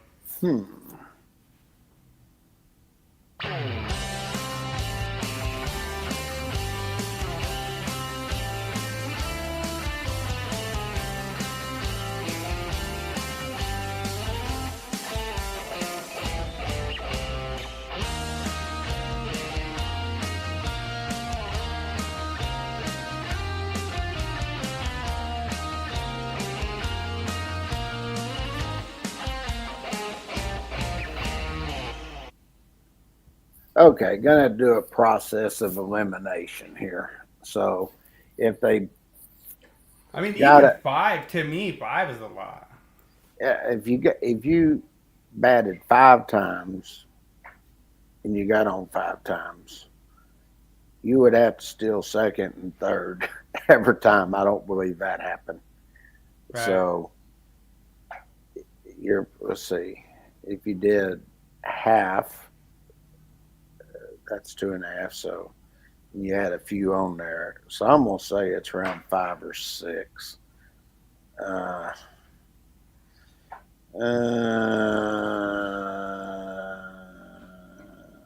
I'll go A.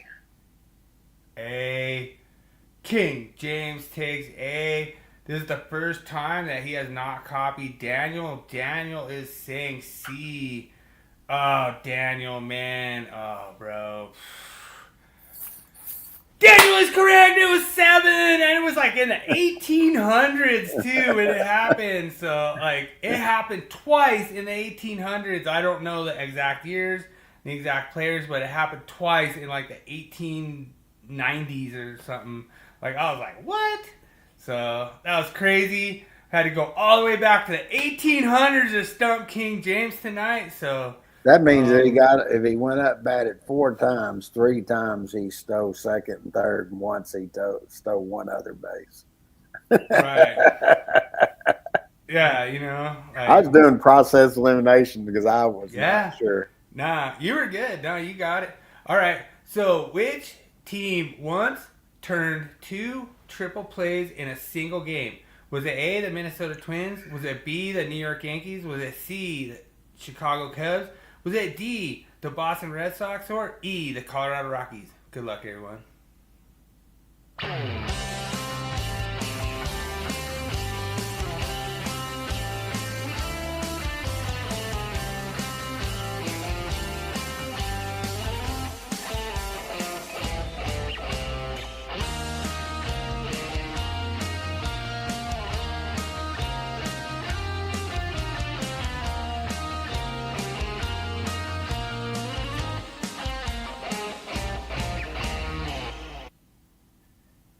Okay, I think I sort of remember something about this. I remember I was watching a Ranger game and they had turned one and they were talking about it. I think they said it. I think it was Minnesota Twins. I think that's who they said. I'll go with Minnesota. I'm not 100% sure on that. I was thinking Minnesota or Chicago, but I'll go with Minnesota. That's what I think it is. All right, well, you're going to copy Daniel. We'll see if that turns out to be okay, like an okay move for you. And, oh, yeah, the Rockies escaped having the worst record ever. That's good, you know. Yeah. The answer is A, the Minnesota Twins. So the Rockies were close to doing it. That's why I put them in there, because they almost did it, but they didn't. Okay. All right, so question number 5.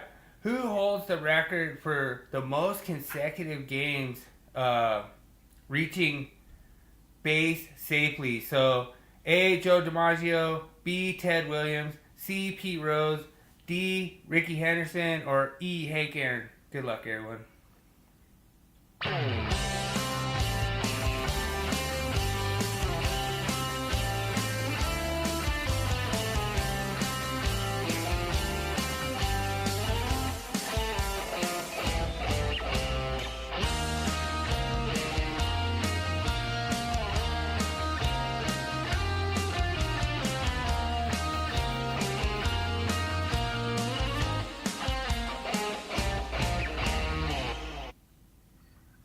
Well, I think I know this. That's a lot of really, really good players right there. Some of the best to ever play.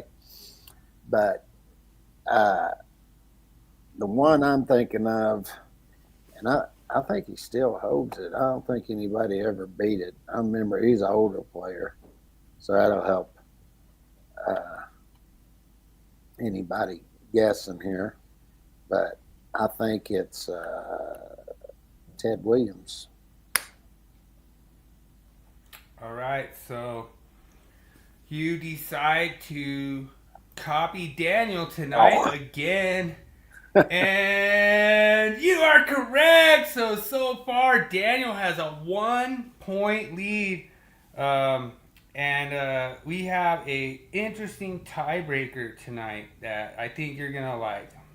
Okay.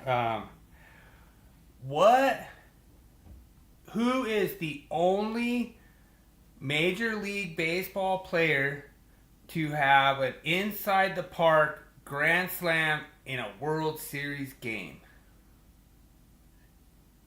I think I know this one. I think it was. I'm thinking. I'm going on this. I remember.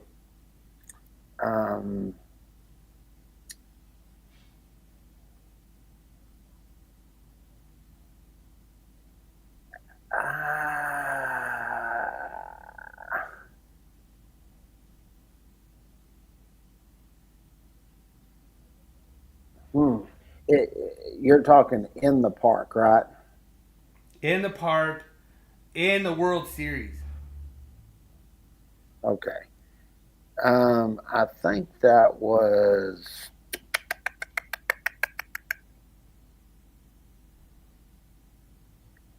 Uh, I'm trying to think because he had to be pretty fast, and for some reason I think it was New York, and I was thinking, didn't Reggie Jackson do that? I'll go Reggie Jackson. That sounds like a good one to me.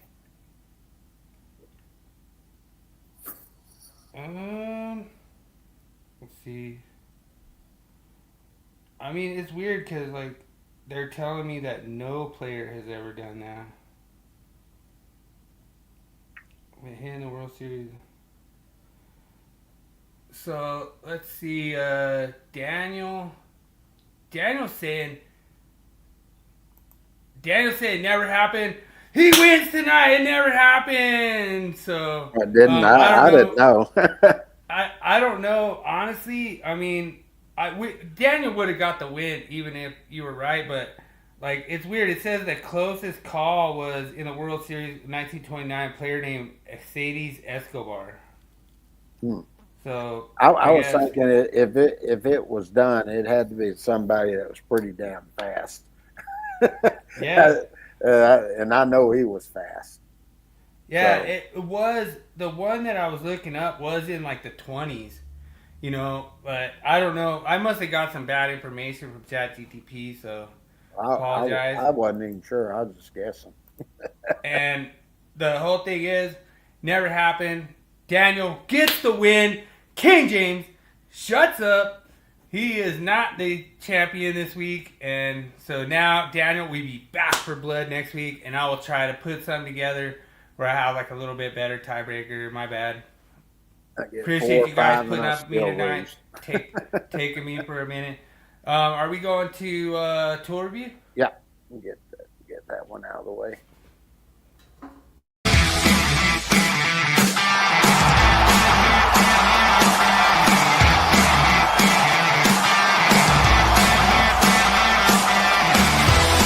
It's time for Tool Review of the Week.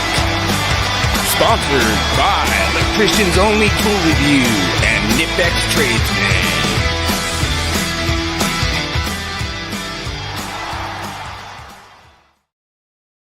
Yeah, I'm going to have to go back and revisit that one. I apologize if I get them wrong. I appreciate you guys putting up with me. This is definitely going in my tool bag next week. I actually already got a bid on it at the supply house, and they gave me like the lowest price on it. I think I'm picking this baby up for around $30. That's an awesome deal for these 2 wrenches. High quality, made in the USA. They're I don't know what quality the actual metal is, but it's definitely durable rated. Like I say, I always look for the Klein tools that are made in the USA, and they still have a really good line of tools that are made in the USA. A lot of times they call these dog bones. I like the long extended length on them. That makes it really nice.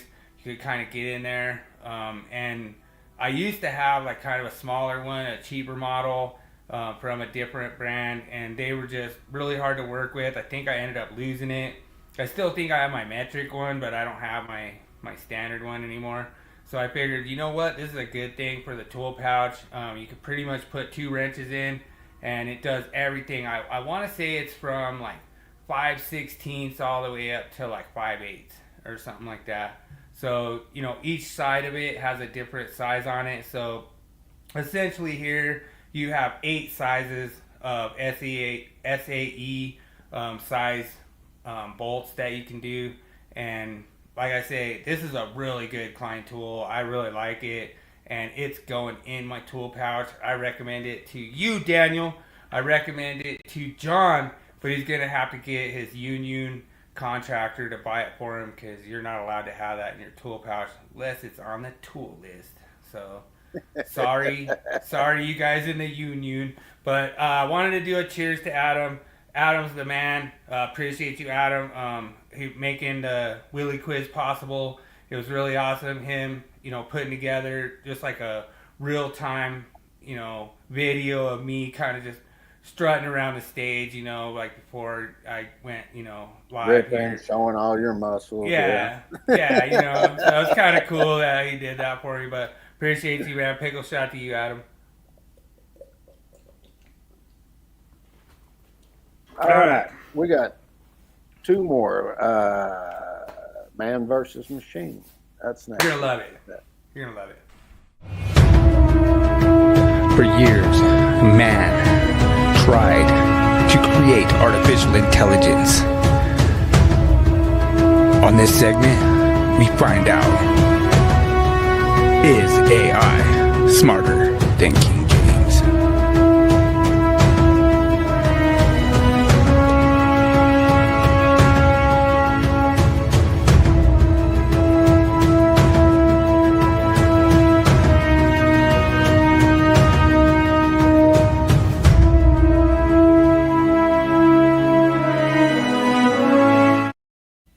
So far on this segment, we found out that I have a really hard time fooling King James. I can fool ChatGPT better than I can fool King James. So Let's see what you got. this one's really easy. I know it'll be real easy for you. 50 kVA, and that's 450.13B. Yeah, we just talked about it, and it says doesn't have to be readily accessible. So I wanted to just throw that in there as a little burn on all electrical equipment needs to have working space clearance. All right, let me go over to ChatGPT and let's see if I'm guessing it's going to get it right. This is a no-brainer. ChatGPT, we taught you. You should know. Get it right. Get it right. Or King James is going to school you. Let's see. It got it wrong. It said 70. Oh, what? And it even referenced 450.13B. Oh, my goodness. Oh, man. Got him. Got him. Wow. Oh, man. Wow. And it was funny because I asked it at my computer and it got it right. And I was like, oh, man, I think it's going to get it right. And then it's like, somehow that multiple choice confuses it, I think. I don't know, man. If you ask it straight out, just ask it straight out. I bet you it gets it right. You know, like, it's just weird. I don't know. It's bizarre. Let me copy it here. Yeah, there we go. I just went over and grabbed it. Let me type to it and say. Once again, King James. Once again, King James has schooled. It's just like I'm typing to Jeremy. I know. Dude, it cracks me up when I'm sitting there running them through all the whole, I mean, dude, honestly, I have like multiple cycles of code when it comes to that Standards Council decision. Like, dude, I wanted that for like 3 cycles now. To have that decision is like, man, you guys got smacked. Like, that was not even good at all. Section 450.13B and the National Electrical Code states, therefore, the correct answer is 50 kVA. Boom. See what it says. Crushing.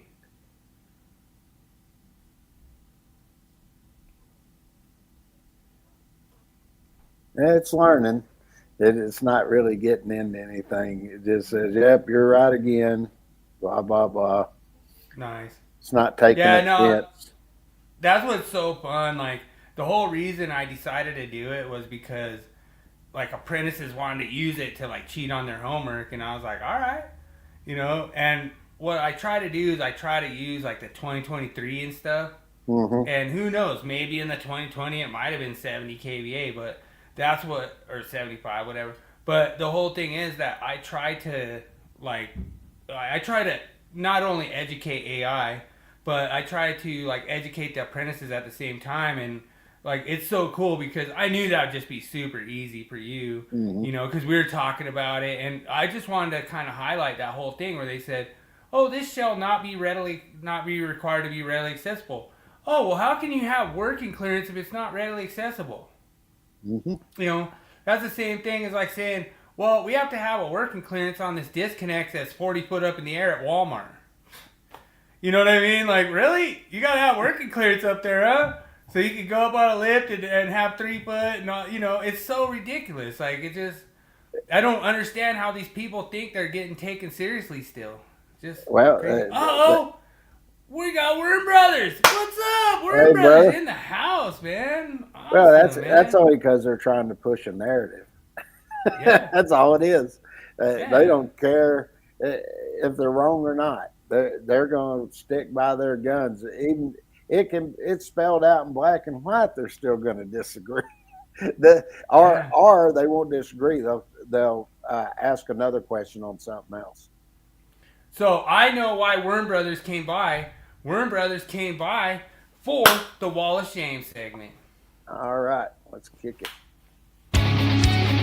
Shame. Shame. Shame. Shame. Shame. Shame. Shame. Shame. Shame. Shame.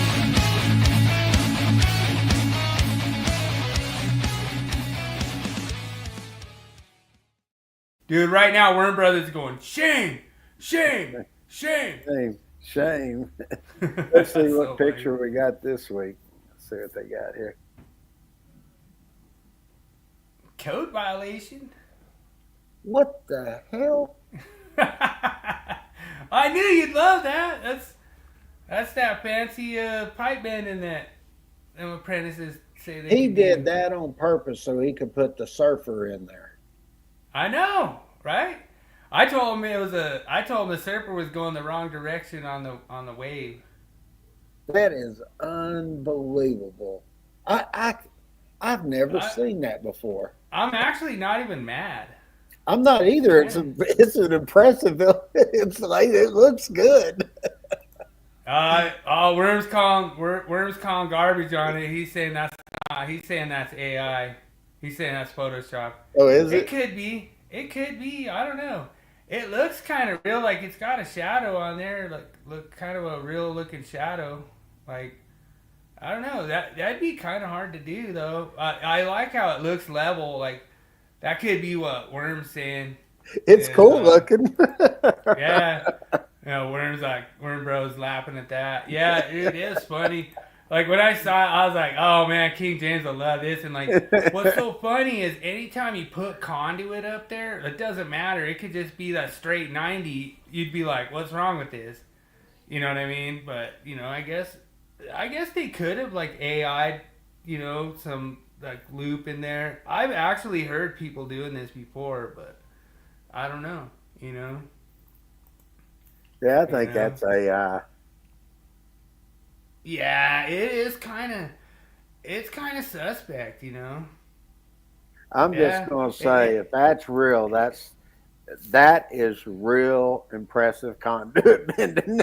I mean that sucker looks perfectly round. Yeah. Damn. Yeah, I don't know.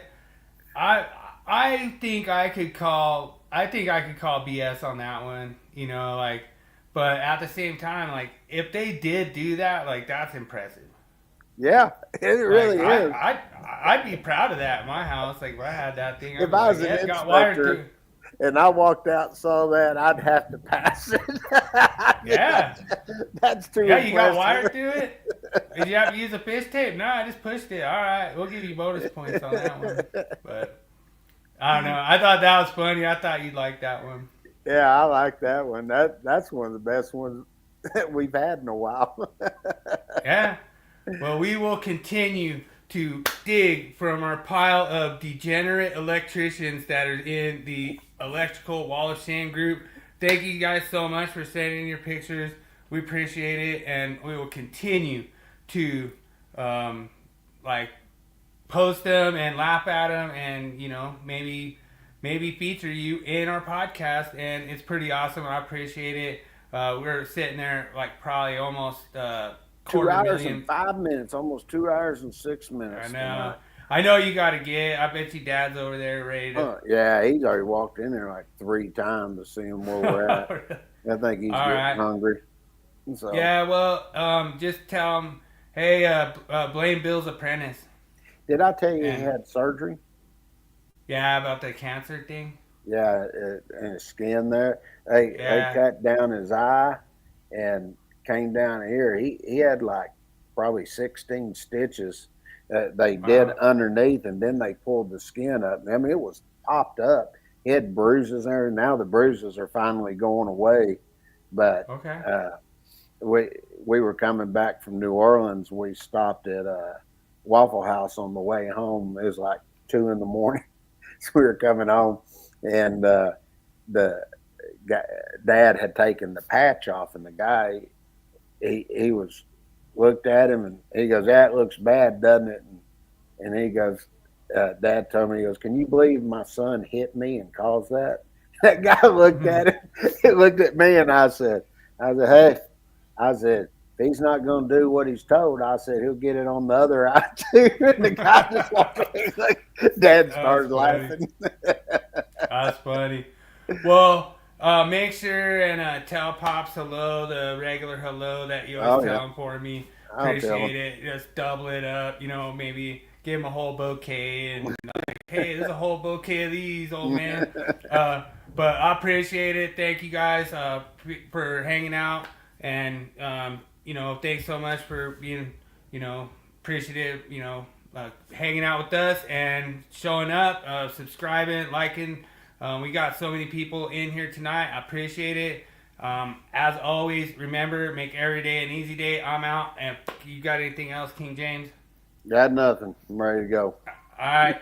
Deuces. Everybody have a good weekend. Enjoy the football. There's a lot of good games on this week. See you on Monday, y'all. Later.